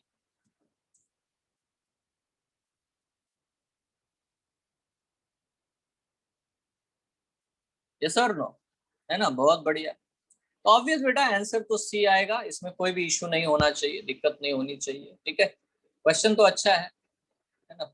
चलो बढ़िया है। नेक्स्ट, अच्छा, which one of the following represents an ovule where the embryo sac becomes horseshoe shaped and the funiculus and the micropyle are close to each other? ठीक है, अब देखो आपको है ना, ये जब भी आप PYQ सॉल्व करते हो तो आपको ये समझना है कि आपको 80% आंसर्स आ रहे हैं, मतलब डेटा बेस छोड़ करके। जैसे पॉलिनेशन के एग्जाम्पल पूछे तो आप स्टक हो जाते हो, इधर उधर देखते हो ना। तो मतलब इतना ही है कि वहाँ ये चैप्टर आपको क्लियर है। अब आपको बस इतना ही करना है, इसके एग्जाम्पल्स रिवाइज करते रहना है। That's it, done, that means this chapter is perfect. ठीक है, एकदम से सारे एग्जाम्पल एक ही दिन में याद आ जाए ये सब नहीं होता है। So don't do that. Okay चलो, 40 में क्या बेटा, in 40 the pollen tube will first enter central cell and then the, no, central cell में एंट्री नहीं होती। सेंट्रल सेल में हम पोलन ट्यूब की एंट्री नहीं मानते। एक्चुअली ये सेंट्रल सेल ऐसा है, आपको समझना है। ठीक है, यहाँ एक apparatus है इस तरह से, ये एक सेल है और ये यहाँ पे सिनर्जिड होते हैं, इस तरह से होता है स्ट्रक्चर एक्चुअली। ठीक है, क्योंकि ये सेल बन जाएगा। ऐसा नहीं होता कि ये सेल में दूसरा सेल है, ऐसा नहीं होता। बात क्लियर समझो हाँ बच्चों, पक्का है ये ऐसा। तो सेंट्रल सेल तो ऐसे दिखाई देता है, but it is not like that कि उसके अंदर ये सब कुछ हो रहा है। ठीक है, so be careful about this one. ठीक है, ये अलग सेल है, ये अलग सेल है। यहाँ पे बेटा 3 एंटीपोडल है, 3 एंटीपोडल है, मतलब इसने सेंट्रल सेल को दबा दिया है। पक्का, सो बी केयरफुल अबाउट दिस। समझा ना राइट? डायग्राम समझा क्या कैसे बनाया मैंने? अलग से बनाओ क्या? Because it is a cell, huh? Egg is a cell, and all these cells are cell. That's the cell. If they are the cell, they are separate. ठीक है? Now, one of the following represents an ovule where the embryo sac becomes horseshoe shaped. देखो, horseshoe shaped embryo होता है कि नहीं? And the funicles and micropyle are close to each other. देख लो यहाँ पे, ये बता क्या होता है बेटा? बताओ क्या होगा? horseshoe shape कैसे हो जाएगा ये? ये स्ट्रक्चर देखा ना मैंने आपको?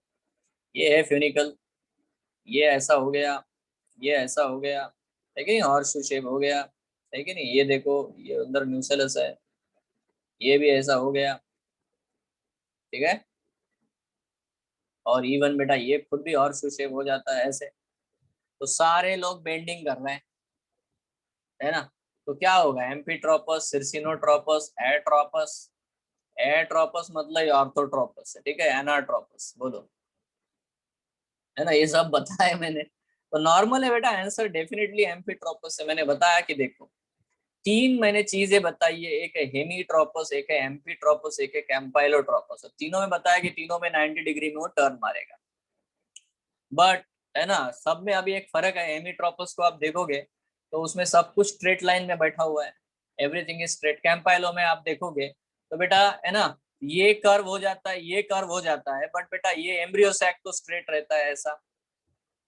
यहाँ पे बोल रहा है सभी कर्व हो रहे हैं, वो भी एम्ब्रियो सैक भी कर्व शेप हो रहा है, तो डायरेक्टली उसने बता दिया।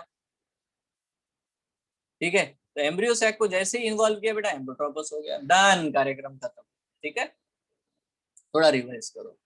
Next one, an ovule which becomes curved so that the nucellus and the embryo sac, देखो, an ovule which becomes curved so that the nucellus and embryo sac lie at right angles to the funicle is। now again बेटा वैसा ही question है मेरे प्यारे बच्चों, यहाँ पे definitely बेटा ए आंसर होना चाहिए। ओके, बराबर। नाउ क्लियर है ना बेटा? ये आगे बढ़े। Okay, in oogamy fertilization involves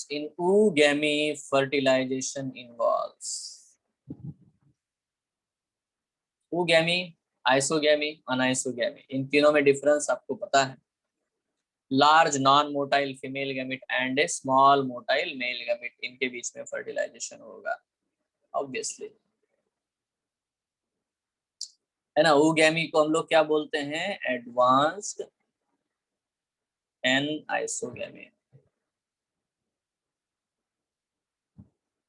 advanced anisogamy. देखो, ओगैमी अनाइसोगैमी ही तो है कि नहीं? क्योंकि दोनों ही गैमिट एक जैसे नहीं है, मतलब हेटेरोगैमी है कि नहीं? आपने पढ़ा होगा ना रिप्रोडक्शन इन ऑर्गेनिज्म चैप्टर में, है ना, हेटेरोगैमी। नेक्स्ट,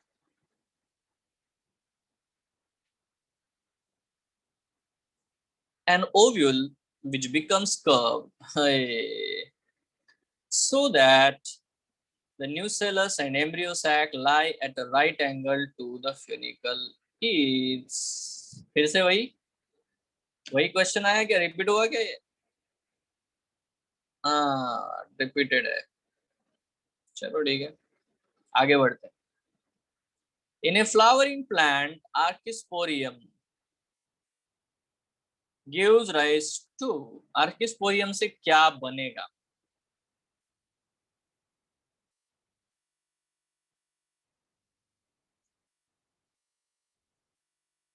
मैंने बताया था ना कि देखो, आर्किस्पोरियल सेल से आपको याद है, मैंने क्रैसी न्यूसेलेट, पेनी न्यूसेलेट, ये दो चीजें बताई थी, है कि नहीं? ऐसे बताया था ये एम्ब्रियो सैक बन रहा है उसके ऊपर, बिल्कुल बेटा है ना, टेन्यू न्यूसेलेट मतलब बिल्कुल ऐसा सिंगल सेल न्यूसेलस बनता है। और क्रैसी न्यूसेलेट में क्या बताया था, ये एम्ब्रियो सैक है और इसके आजू बाजू में जो न्यूसेलस होता है बहुत ही बेटा मैसिव होता है। मैसिव मतलब एक ही सेल लेयर नहीं होगा, it is a massive, so many thick nucellus will be form, ठीक है, लाइक दिस। बता सकते हो इसमें से, है ना, ये दोनों भी है, ये कौन है, ये टेन्यू न्यूसेलेट है और ये क्रेसी न्यूसेलेट है। तो मैंने बताया था इसी क्वेश्चन को है ना कंसिडर करके कि जब भी हम लोग इनके डेवलपमेंट के बारे में बात करते तो डेवलपमेंट तो इनका आर्किस्पोरियम से ही हुआ है ना। और आर्चिस्पोरियम से है ना दोनों चीजें बनते हुए दिखाई देती है कि नहीं। मतलब उसका जो वॉल जो बनता है ना, स्पोरेंजियम का जो वॉल बनता है वो भी, ठीक है, एज वेल एज उसके अंदर का जो टिश्यू है स्पोरोजेनस टिश्यू वो भी, ठीक है। तो आंसर क्या होगा बता दो इसमें, सी। दोनों चीजें बेटा आर्किस्पोरियल सेल से बनेंगे, क्योंकि आर्किस्पोरियम से आगे पूरा ओव्यूल बनता है, तो दोनों दोनों चीजें उसमें से डेवलप होगी, ठीक है। In angiosperms, pollen tubes liberate their male gamete into the, देखो, इन एंजियोस्पर्म पोलन ट्यूब, देखो यहाँ पे पोलन ट्यूब की एंट्री नहीं बोल रहा है, वो बोल रहा है pollen tube liberate there male gamete. Male gamete को कहाँ लिबरेट करेगा, ठीक है। तब भी बेटा आंसर हमारा चेंज नहीं होता, the answer is the D, है ना, सिनर्जिड्स। नेक्स्ट वन,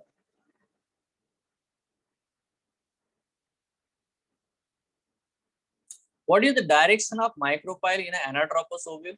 ये देखो आ गया, मतलब जो ऊपर 3+2+3 में जो अरेंजमेंट मैंने बताया था, तो यहाँ पे बेटा बहुत ही आसान है यार, कहाँ पे होगा, it is upward, it is downward, is right left, ऐसा भी क्वेश्चन आ सकता है, आप सोच भी नहीं सकते थे, ठीक है। तो यार ऐसे क्वेश्चन आए तो मजा आ जाए, है ना, फुल मार्क्स ले हम लोग सब बैठ करके। Downward, next one, in angiosperms all the four microspores of a tetrad are covered by a layer which is formed by, अब ये मैंने बताया था बेटा कि किस चीज से बना होता है यार, वो कैलोस से, ठीक है, क्योंकि उसका जो मेगास्पोर मदर सेल है वो खुद भी कैलोस से कवर्ड था, जब डिवीजन हो गया तब भी बेटा वो कैलोस से कवर्ड है। Anemophily type of pollination is found in, अभी एनेमोफिली मतलब विंड पॉलिनेशन। अब बेटा बहुत आसान है यार, इसमें कोई भी बड़ा बात नहीं है, आराम से आप जवाब दे सकते हो,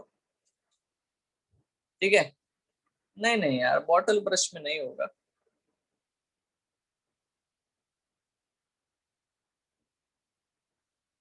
बॉटल ब्रश ये जो है ना, इसका बर्ड जो होते हैं वो पॉलिनेट कराते हैं, सैल्विया तो इंसेक्ट से हो रहा है, हाइड्रोफिलिया कोकोनट जो है बेटा, कोकोनट ग्रासेस जैसा ही है ना, तो आपको थोड़ा ध्यान से देखना है। एनिमोफिली जो है कोकोनट में एनिमोफिली ही होती है, ठीक है, एयर पॉलिनेशन होता है, विंड पॉलिनेशन होता है। You don't think about the coconut, ठीक है, coconut is different thing, it is a fruit, ठीक है। Think about it's a flowers, ठीक है, बहुत ऊंचाई पे होते हैं, वहां पे कोई इंसेक्ट बर्ड कोई नहीं जाता, तो डायरेक्ट बेटा एयर के थ्रू वो उनका पॉलिनेशन होता है, एनिमोफिल, ठीक है। Next, 8 nucleate embryo sacs are always a tetrasporic, देखो ये बहुत इंपॉर्टेंट क्वेश्चन है। अब ये मैंने समझाया आपको बैठ करके आराम से कि वो मोनोस्पोरिक भी हो सकता है, वो बायस्पोरिक भी हो सकता है, वो टेट्रास्पोरिक भी हो सकता है, और इन तीनों के डायग्राम और तीनों के अलग अलग डिवीजन भी मैंने आपको समझाया, ठीक है। सो 8 न्यूक्लिएट बना, इसका मतलब वो मोनोस्पोरिक, मोस्टली वो मोनोस्पोरिक होता है ना, that is what the point. म्हणजे जो हम लोग मैक्सिमली पढ़ते हैं जो पॉलीगोनम टाइप है, पॉलीगोनम टाइप का जो एम्ब्रियो वो मोनोस्पोरिक है, बाकी बहुत सारे और भी है। Next one, the endosperm of a gymnosperm is, देखो जिम्नोस्पर्म का एंडोस्पर्म इज ऑलवेज हैप्लॉइड, है ना, और एंजियोस्पर्म का haploid, endosperm is always triploid, तो यहाँ पे बेटा जिम्नोस्पर्म का क्वेश्चन डाल दिया इन्होंने। Flowers showing ornithophily, now this is a question, flower showing ornithophily shows a few characteristic like, क्या कैरेक्टरिस्टिक होंगे? ऑर्निथोफिली मतलब देखो बर्ड पॉलिनेटेड प्लांट। क्या बोल रहा है अंशुमन? कुछ बोल रहा है, क्या बोल रहा है? It depends on number of spore nuclei entering into embryo sac. क्या बेटा, किस क्वेश्चन के बारे में बोल रहा है?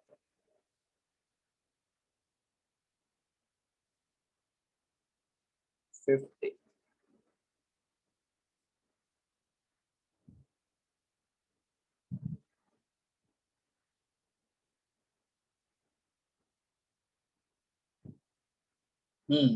करेक्ट है।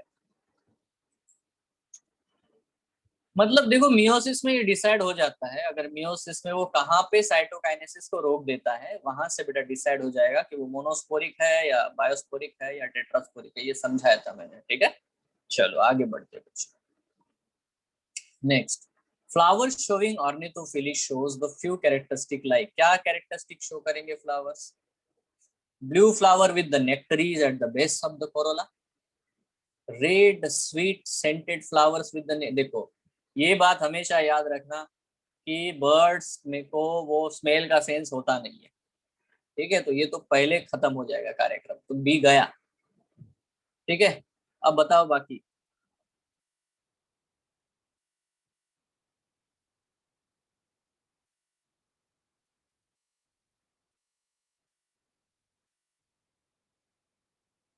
Bright red flower into thick inflorescence,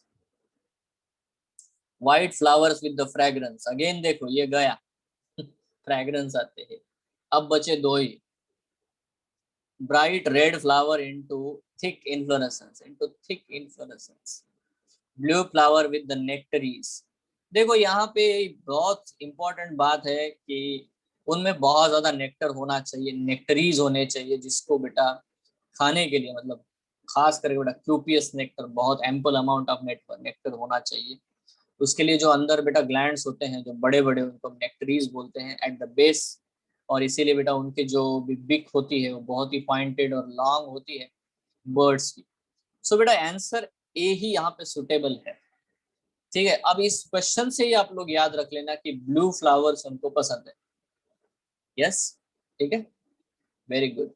वैसे वो रेड फ्लावर को भी देख लेते हैं, बट ब्लूइश फ्लावर भी होते हैं, ठीक है। Next, how many pollen grains will be formed after meiotic division in 10 microspore mother sales? बहुत आसान है, बहुत ही आसान है। एक से बेटा, है ना, अगर चार होते हैं तो 10 से 40 होंगे। क्या है, वैसे क्वेश्चन पूछते हैं।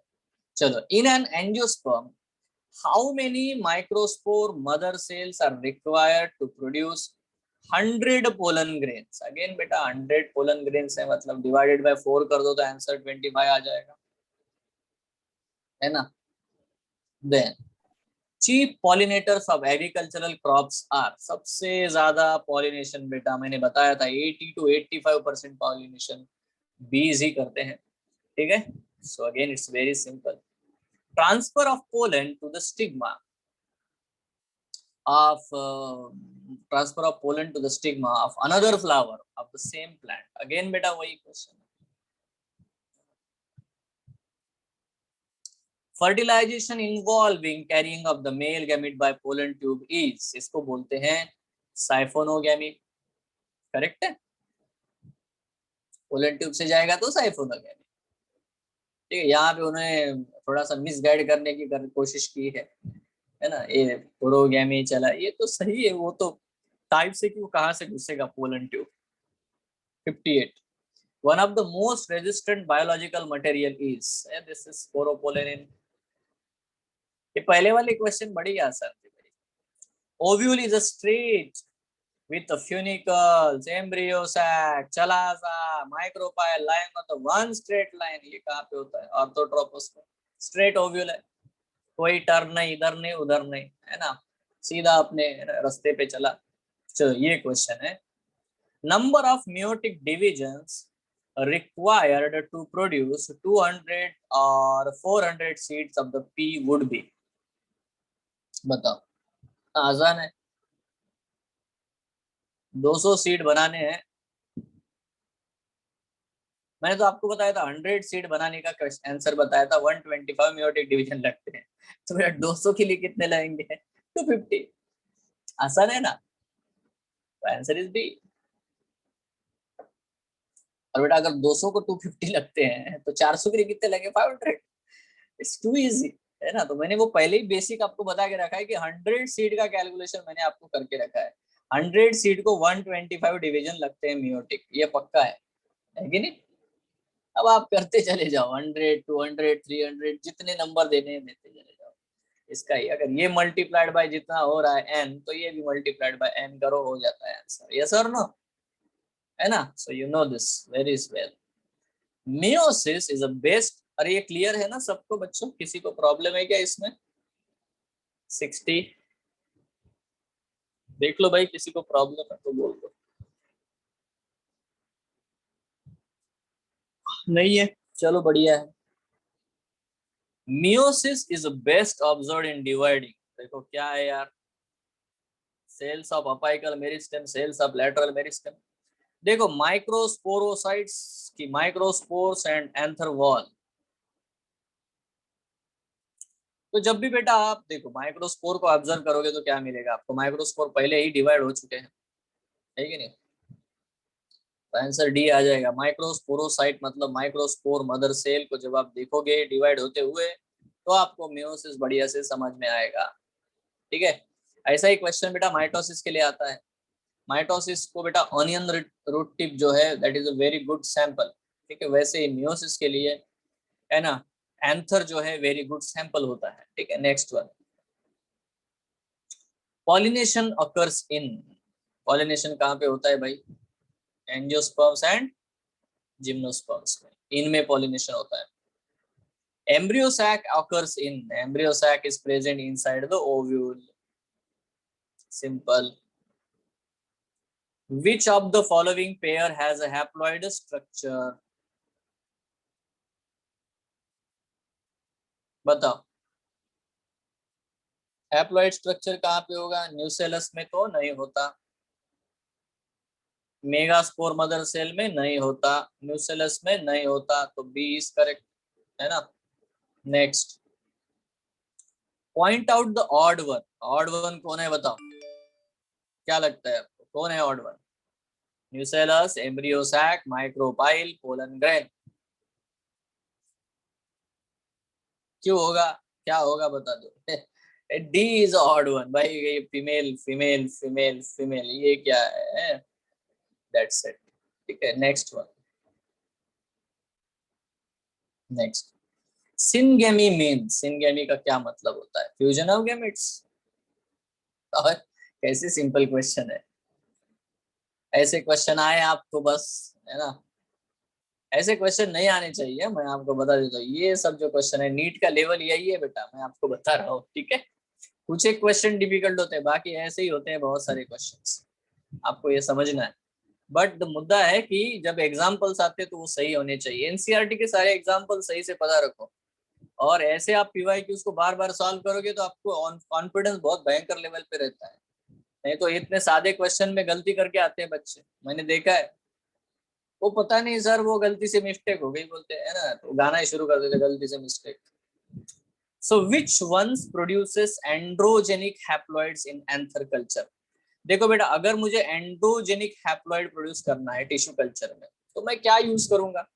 ऐसी चीज यूज करूंगा जिसमें हैप्लॉइड सेल्स हो। एंथर वॉल तो डिप्लॉयड होता है तो ये नहीं यूज करूंगा। कैपिटल लेयर तो बेटा पॉलीप्लॉयड होते हैं तो ये यूज नहीं करूंगा। कनेक्टिव टिश्यू डिप्लॉयड होता तो ये यूज नहीं करूंगा। तो यंग पोलन ग्रेन्स, ठीक है, ये वाले बेटा डेफिनेटली यूज होगा। ठीक है, जो कि हैप्लॉइड है।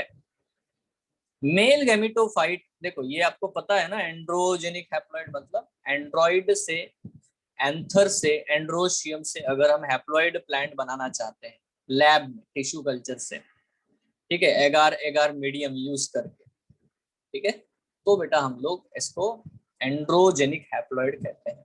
Next one, male gametophyte of angiosperms और मोनोकॉट्स इज, क्या होगा बेटा? मेल गैमेटोफाइट, माइक्रोस्पोरेंजियम को मेल गैमेटोफाइट कहते हैं क्या? नहीं कहते। न्यूसेलस को नहीं कहते, स्टेमेन को नहीं कहते, तो हम लोग माइक्रोस्पोर को मेल गैमेटोफाइट कह सकते हैं। तब जब माइक्रोस्पोर जनरेट हो जाएगा तो पोलन ग्रेन बनेगा। तो बेटा पोलन ग्रेन को मैं first cell of the male gametophyte कहता हूँ, मतलब ये माइक्रोस्पोर को भी मैं first cell of the male gametophyte कहता हूँ। ठीक है, यस और no? Next, female gametophyte of angiosperm is represented by, now this is very simple, यहाँ पे एम्ब्रियो सैक जो है इसको हम लोग, जो कि देखो गैमेटोफाइट इज ऑलवेज हैप्लॉइड, तो बेटा ये डिप्लॉइड है, ये डिप्लॉइड है, ये भी डिप्लॉइड है, तो हैप्लॉइड तो एम्ब्रियो सैक होता है, तो embryo sac is the female gametophyte of angiosperms. Entry of pollen tube through micropyle is, बिल्कुल सिंपल है बेटा, इसको हम लोग पोरोगैमी कहते हैं। ठीक है, अगर पोलन है ना, एंट्री ऑफ पोलन ट्यूब अगर माइक्रोपाइल से एंटर कर रहा है तो उसको हम लोग पोरोगैमी कहते हैं। ठीक है, नेक्स्ट वन, देखो ये सूडोगैमी एपोमिक्सिस में यूज होता है। ठीक है, नेक्स्ट, जनरेटिव सेल जब पॉलीएम्ब्रियोनिज होती है ना, मतलब बनते ही सिनर्जिड के साथ फ्यूज हो गया है, एंटीबॉडल के, तो सूडोगैमी है। ठीक है, generative cell was destroyed by lesser but a normal pollen tube was still formed because, sorry laser है ये। ठीक है, अगर आप लोगों ने एक सीड लिया, मतलब एक ओव्यूल है, उसको आप लोगों ने डिस्ट्रॉय कर दिया उसके जनरेटिव सेल को, but normal pollen tube was still form because, फिर भी बेटा नॉर्मल पोलन ट्यूब बन जाएगा, उसमें मेल गमीट नहीं बनेंगे, बिकॉज आपने जिससे जनरेटिव सेल बनता है उसको तो आपने डिस्ट्रॉय कर दिया बाय लेजर से, है ना, आपने लेजर छोड़ करके उसका बराबर जनरेटिव सेल जो है ना, क्या होगा बेटा, vegetative cell is not damaged, content of the killed generative cell stimulate the pollen growth, ये तो बेकार की बात है। Laser beam stimulate the growth of pollen tube, ये भी फालतू की बात है।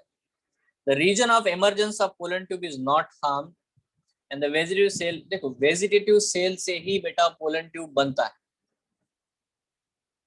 ठीक है, और आपने टारगेटेड जनरेटिव सेल को ही डिस्ट्रॉय किया है, तो ऑब्वियसली बेटा यहाँ पे आंसर बड़ा ही सिंपल है, वो यही होगा, क्योंकि वेजिटेटिव सेल अगर डैमेज नहीं हुआ है तो बेटा वो पोलन ट्यूब बनाएगा। ठीक है, इमरजेंस ऑफ पोलन ट्यूब क्या होता है यार, जर्म पोर, उसको क्या डैमेज करो यार। ठीक है, वो तो पहले स्पोरोपोलेनिन का है ना छूटा हुआ पोर्शन है।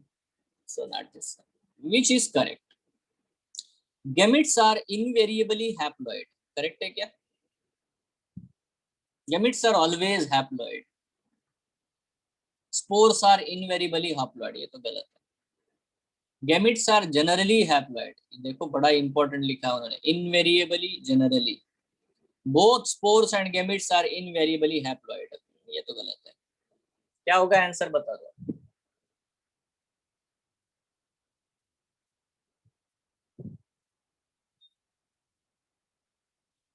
अरे बाप रे, ऐसा कैसा बोल रहे हो राहिल, मैंने कितनी बार बताया तुमको कि गेमिट्स आर ऑलवेज हैप्लॉइड। अब ये समझा है मैंने, अगर ये 4n है ना तो बेटा गेमिट 2n बनेगा, मतलब 4n का हैप्लॉइड 2n होता है, तो गेमिट्स आर ऑलवेज हैप्लॉइड। हम लोग ये नहीं बोल सकते gametes are always monoploid, that is not correct. ठीक है, but gametes are invariably haploid, why, because वो तो बनेगा ही किससे, डिप्लॉइड से। ठीक है, डिप्लॉइड डिवाइड होगा हैप्लॉइड बनेगा, टेट्राप्लॉइड डिवाइड होगा तो हैप्लॉइड बनेगा, हेक्साप्लॉइड डिवाइड तो भी हैप्लॉइड बनेगा।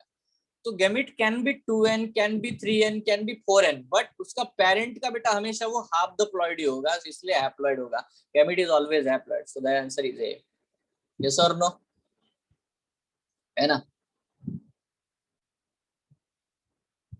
Mail gametophyte of an angiosperm is shed as, तो अभी क्लियर है ना, मोनोप्लॉइड और हैप्लॉइड क्लियर है ना? मोनोप्लॉइड तो नहीं होता, मोनोप्लॉइड तभी होगा जब उसका पेरेंट डिप्लॉइड होगा, तभी वो ये होगा। ठीक है, next one, male gametophyte of angiosperm is shed as, बताओ कैसे शेड करेगा वो, 4 celled pollen grain, 3 celled pollen grain, microspore, mother cell, ये है आंसर, और क्या है? मोर देन 60% प्लांट्स में वो ऐसे ही शेड होता है, इज रिलीज्ड। ठीक है, ना ये बताओ ये कितना आसान है। Total number of meiotic division required for the forming 100 zygotes और 100 grains of the wheat is, देखो कैलकुलेट भी नहीं करना है आप तो है ना। अभी डबल फर्टिलाइजेशन में क्या बोल रहा है भाई, देखो आपको एक बात बताओ, देखो मजेदार बात, देखो ये 1989 में आया फिर डायरेक्ट 2004 में आया, मतलब रिपीट होते हैं जैसे कि वैसे क्वेश्चन आते हैं, कभी कभी होते हैं ऐसा। A diploid female plant and a tetraploid male plant are crossed. The ploidy of endosperm shall be, अब इसमें तो आप कैलकुलेशन आराम से कर सकते हो, फीमेल प्लांट डिप्लॉइड है मतलब बेटा वो n+n बनाएगी, या तो डायरेक्ट 2n बनाएगा बेटा सेकेंडरी न्यूक्लियस, और इसका भी 2n होगा, तो आंसर इज टेट्राप्लॉइड। समझ गए सब लोग, जल्दबाजी तो नहीं कर रहा मैं, है ना। Next, double fertilization leading to the initiation of endosperm in angiosperm require, क्या चाहिए भाई उसको, कब बना सकता है वो endosperm, fusion of one polar nucleus and the second male gamete only, ये तो गलत है। Fusion of two polar nuclei and the second male gamete, ये सही लग रहा है। फ्यूजन ऑफ 4 और मोर, ये तो गलत है। All the above kinds of fusion in different angiosperm, ये गलत है, कुछ भी बका रहा है। देखो ये आंसर है बी, ठीक है, दो पोलर न्यूक्लियाई और एक मेल गैमेट फ्यूज हो तो ही एंडोस्पर्म बन सकता है। If an angiospermic male plant is diploid, है ना, if an angiospermic male plant is diploid, हम बोल लिया है ना, male plant diploid and female plant is tetraploid, the ploidy level of endosperm is, ये बहुत आसान है ना। अभी फीमेल टेट्राप्लॉइड है बेटा, मतलब सेकेंडरी न्यूक्लियस टेट्राप्लॉइड बनेगा, और ये भाई साहब जो है हैप्लॉइड है मेल डिप्लॉइड, तो हैप्लॉइड गैमेट बनेगा, तो बेटा ये हो गया पेंटाप्लॉइड, ठीक है। In angiosperm, triple fusion is required for the formation of endosperm, ठीक है। Next, double fertilization is a characteristic of angiosperms. Done. Double fertilization and triple fusion were discovered by, now this is the question, 1988, 93. Mr. Navashchin and Gwingard, yeah, Gwingard, whatever.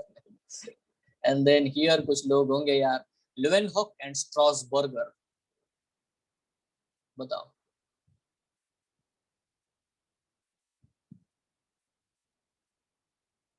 Navashchin है answer, क्या है बेटा, Navashchin. Double fertilization and triple fusion were discovered by the Navashchin and the Grignard. This is the answer, ठीक है, पक्का। Double fertilisation दो लोग हैं, ठीक है। Double fertilization is a fusion of, क्या होता है बेटा, किसका फ्यूजन है यार डबल फर्टिलाइजेशन, हमेशा ऑब्वियसली बहुत आसान है, one male gamete with the egg and the other with the secondary nucleus. Microel pile of the seed is involved in the passage of male gamete, pollen tube, water, gases, बताओ answer क्या होगा।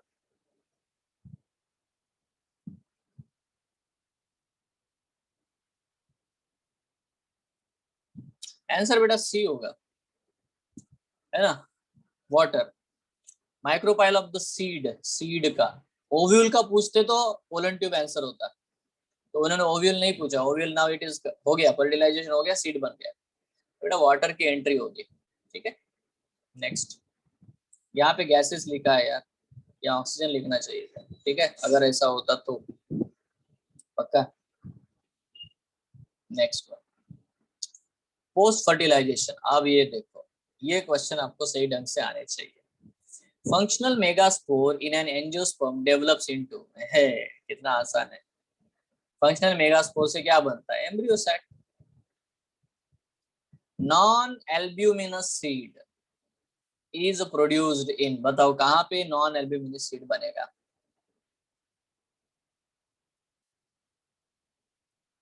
Non albuminous seed कहाँ पे देखने को मिलेगा आपको, देखो मैंने ये चीज आपको बताई है, इसमें मोनोकॉट डाइकॉट ये चीज बड़े दिमाग में रखना अच्छे से, ठीक है। देखो non albuminous seed mostly dicot में देखने को मिलता है। अब ये जो कैस्टर है ये भी डाइकॉट है, but dicot is an exception, it has a albuminous seed, ठीक है।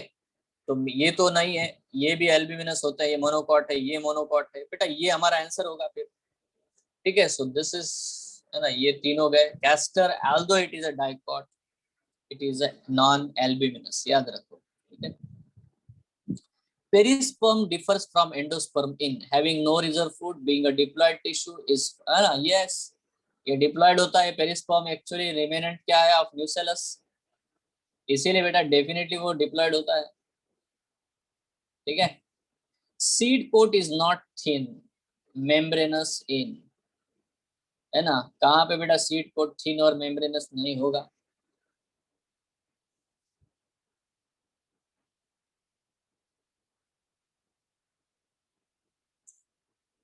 अरे कोई, बहुत आसान है ये, इसको खाया है कभी, इसको फोड़ा है कोकोनट को, है ना। इसका सीड कोट बेटा मेम्ब्रेनस वगैरह कुछ नहीं होता, नथिंग, ठीक है, एकदम टफ कार्यक्रम है। सो ऑलवेज कोकोनट में बेटा कोई मेम्ब्रेनस सीड कोट कभी नहीं होता। Next one, the viability of seed is tested by. अभी ये देखो, ये एक अलग ही प्रकार का क्वेश्चन है, ये एक्चुअली ये नीट मतलब ये कर्नाटका वाला क्वेश्चन है। कर्नाटका में 2013 में सेपरेटली नीट हुआ था, सेपरेट। अब उनका जो भी उनके स्टेट बोर्ड के जो टेक्स्ट बुक में जो इंफॉर्मेशन है उसके बेसिस पे उन्होंने क्वेश्चन पूछा है, ठीक है। तो यहाँ पे आंसर बेटा ये मॉलिक्यूल है 2,3,5 ट्राइफिनिल टेट्राजोलियम क्लोराइड, भयंकर इस कार्यक्रम है ना। सो दिस इज अ केमिकल। अब इसके बारे में ये लिखा है कि देखो, अगर ये एक्चुअली चीज आपको देखने को मिलती है इसमें, मतलब आप टेट्राजोलियम क्लोराइड जो है बेटा, अगर आप सीड के ऊपर डालते हो, ठीक है, तो रेडिश वाटर इनसोल्युबल कंपाउंड जो है बन जाएगा। And this reaction occurs in or near the living cells which are releasing hydrogen in the respiratory process. So viable tissues produce a normal red color. Weak living tissues produce an abnormal color. Dead tissue do not stain, remaining usually white. तो normal यहाँ पे अगर ये, सादी भाषा में, अगर ये केमिकल डालने के बाद में, है ना, अगर रेड कलर आता है मतलब सीड रेडिश हो जाता है तो वायबल है। अगर नहीं होता, कोई अलग कलर दिखाएगा या कलर ही नहीं दिखाएगा तो वो नॉन वायबल सीड होता है। That is the simple thing, ठीक है। Albuminous seed store their reserve food mainly in. अभी देखो एल्ब्यूमिनस सीड जो है मतलब यार कहाँ पे स्टोर करेगा, ठीक है। नॉन एल्ब्यूमिनस होते हैं उनका जो स्टोरेज होता है वो कोटिलेडॉन में होगा। क्वेश्चन को समझो, उन्होंने क्या पूछा है कि एल्ब्यूमिनस सीड डेफिनेटली एंडोस्पर्म में स्टोर करता है, और नॉन एल्ब्यूमिनस जो होते हैं वो कोटिलेडॉन में फूड को स्टोर कर लेते हैं, ठीक है। और पेरिस्पर्मिक पूछा होता तो बेटा न्यूसेलस परसिस्टेंट होगा, करेक्ट है। Which of the following statement is not true about the somatic embryogenesis? अब यार ये थोड़ा सा अलग क्वेश्चन है, अगेन ये नीट कर्नाटका का है, बट ये जो क्वेश्चन है ना बच्चों, this question is related to your tissue culture.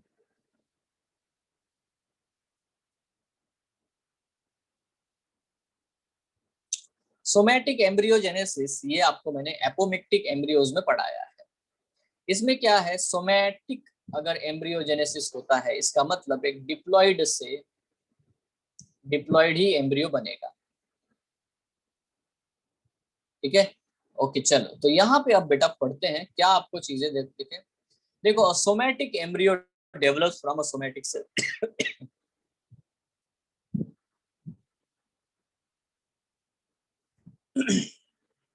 Somatic मतलब डिप्लॉइड, उसका जो भी स्पोरोपिटिक सेल होता है उससे ये बनेगा, ठीक है। या तो यहाँ पे सी ऑप्शन देखो, somatic embryos can develop from the microspores,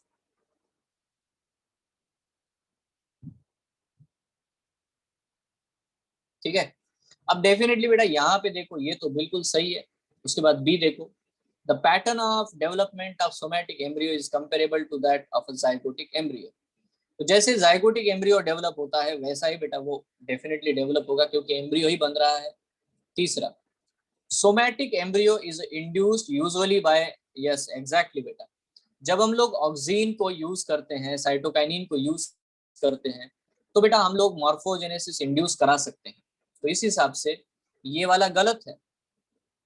microspore क्योंकि हैप्लॉइड होता है, तो उससे बेटा आप सोमैटिक एम्ब्रियो कभी बना नहीं सकते। तो बेटा दैट इज व्हाट है ना, इन्होंने पूछा ही है नॉट ट्रू क्या है, तो आंसर आता है बेटा सी इज नॉट ट्रू, बाकी सब करेक्ट है। यस, अरे ये ड्रूप, ड्रूप मतलब होता है मैंगो, जिसका सीड कोट, जिसका एंडो का जो होता है एंडोकार्प जो टफ है, ये मॉर्फोलॉजी ऑफ फ्लावरिंग प्लांट का क्वेश्चन है ना। यहाँ पे आते बेटा, क्या आप मुझे इसका जवाब दे पाओगे? ये आज का लास्ट क्वेश्चन होगा। एपोमिक्टिक एम्ब्रियोस इन सिट्रस, ये एग्जाम्पल आपके एनसीईआरटी में है, ये एग्जाम्पल आपको मैंने बताया भी है। तो apomictic embryos in citrus arise from, synergid से आएगा क्या, कि maternal sporophytic tissue in ovule, कि एंटीपोडल सेल्स या डिप्लॉयड एग से आएगा। अगर डिप्लॉयड एग से आता तो उसे मैं डिप्लॉयड पार्थेनोजेनेसिस कहता।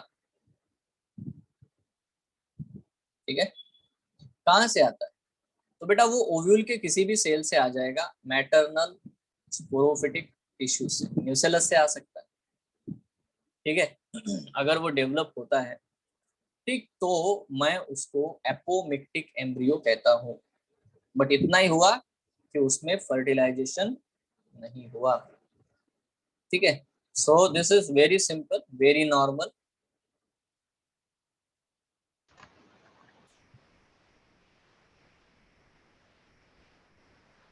देखो गायनोशियम की पोजीशन से हमें ये पता चल सकता है कि कौन सा फ्रूट फॉल्स फ्रूट है। ठीक है, अब आपको बेटा बहुत ज्यादा एग्जांपल वैसे भी तो कोई के, क्योंकि जो फॉल्स फ्रूट के जो भी पोजीशन से ही आता है, मतलब इंफेरियर जो अगर है ना ओवरीज है ना, हाफ इंफेरियर ओवरीज है, तो वो क्या करती है, वो डेफिनेटली बेटा वो अंदर धंसी हुई है, फिक्स है, तो उसके वजह से वो है ना कवर्ड है फ्रॉम द रिसेप्टेकल, तो रिसेप्टर ही बहुत बार फ्रूट में पार्टिसिपेट करता है, फ्रूट बनने में पार्टिसिपेट। तो यहाँ पे आपको ट्रू फ्रूट फॉल्स फ्रूट पहचानने में बिल्कुल मदद मिलेगी, अगर आप है ना ओवरी की पोजीशन को कंसिडर करते हो, मतलब एपिगाइनस है कि हाइपोगाइनस है कि पेरिगाइनस है, दैट्स इट। ठीक है, तो प्यारे बच्चों ये रहा बेटा सारे क्वेश्चंस। ठीक है, अभी भी बहुत सारे क्वेश्चंस बाकी हैं, बहुत सारे हैं। ठीक है, ये देखो ये मेन पीजीज बची हुई है, एपिमेक्सिस और पॉलीएम्ब्रियोनी। ठीक है, इतने क्वेश्चंस हैं, तो ये सारे क्वेश्चंस हैं। अच्छा, फाइलोक्लेड, क्लैडोड, अच्छा बहुत आसान है बेटा, ये देखो सबसे पहले तो आपको बेटा क्लेड ये वर्ड समझ में आना चाहिए। क्लेड का मतलब होता है ब्रांच, और पहले तो फाइला का मतलब समझ में आना चाहिए, फाइला का मतलब होता है लीफ। अभी ये ओपुंशिया में, ठीक है, ओपुंशिया में कैक्टस में आपको इस तरह से देखने को मिलता है। अब ये बेटा फाइलोक्लेड है। क्यों फाइलोक्लेड है? क्योंकि इसका स्टेम जो है ब्रांच लीफ जैसा बन चुका है, इसीलिए इसको हम लोग फाइलोक्लेड बोलते हैं, या तो क्लैडोफिल भी बोलते हैं। क्लैडोफिल एक ही चीज है, क्लैडोफिल और फ्लाइडोक्लेड। बट फर्क इसका है कि फाइलोक्लेड या क्लैडोफिट जो भी जिसको हम लोग कह रहे हैं, जिसमें ये भी नोड है, फिर नोड है, फिर नोड है, और बहुत सारे इंटरनोड है। ठीक है, अब आते हैं बेटा क्लैडोड की तरफ। क्लैडोड में प्रॉब्लम ये है कि बस वो एक इंटरनोड, सिंगल इंटरनोड लॉन्ग है, यहाँ पे एक नोड है, यहाँ पे एक नोड है, यहाँ पे फ्लावर वगैरह कुछ आ गया, सिंगल नोड। ये तो फ्लैट हो गया, ग्रीन हो गया, लीफ जैसा दिख तो रहा है, but it is a only one internode long, that is a cladode. Correct है। तीसरा आता है बेटा फाइलोक्लेड। ये तो हो गया, फाइलोक्लेड हो गया, और क्या था, कौन सा क्वेश्चन है? फाइलोड भी पूछ रहे हो क्या? अच्छा, फाइलोड बहुत ही आसान है। सपोज ये देखो ये लीफ है,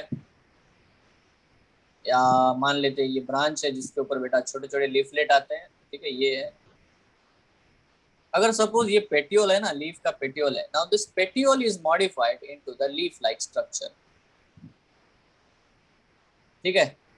तो बेटा इसको हम लोग बोलते हैं फाइलोड। यहाँ पे क्लेड ये शब्द ही नहीं आया, इसका मतलब इसमें स्टेम से कोई संबंध नहीं है। Phyllode is the modification of the petiole into a leaf like structure. Clear है तीनों में डिफरेंस? यस, ठीक है। तो डेफिनेटली एग्जाम्पल सही है, बट मुद्दा है कि तीनों में डिफरेंस आपको अगर आता है तो उसके लिए आपको क्लैड और फाइला ये दो शब्द को समझना पड़ेगा पहले, ठीक है, क्लैड और फाइला। क्या सौम्या क्या पूछना चाहती है? ये मॉर्फोलॉजी ऑफ फ्लावरिंग प्लांट के एग्जांपल्स है ना बेटा, modifications of leaf and modification of stem है ना, ठीक है। तो उनके बीच का डिफरेंस है बच्चा ये। क्लियर? यस वरुण, क्लियर है?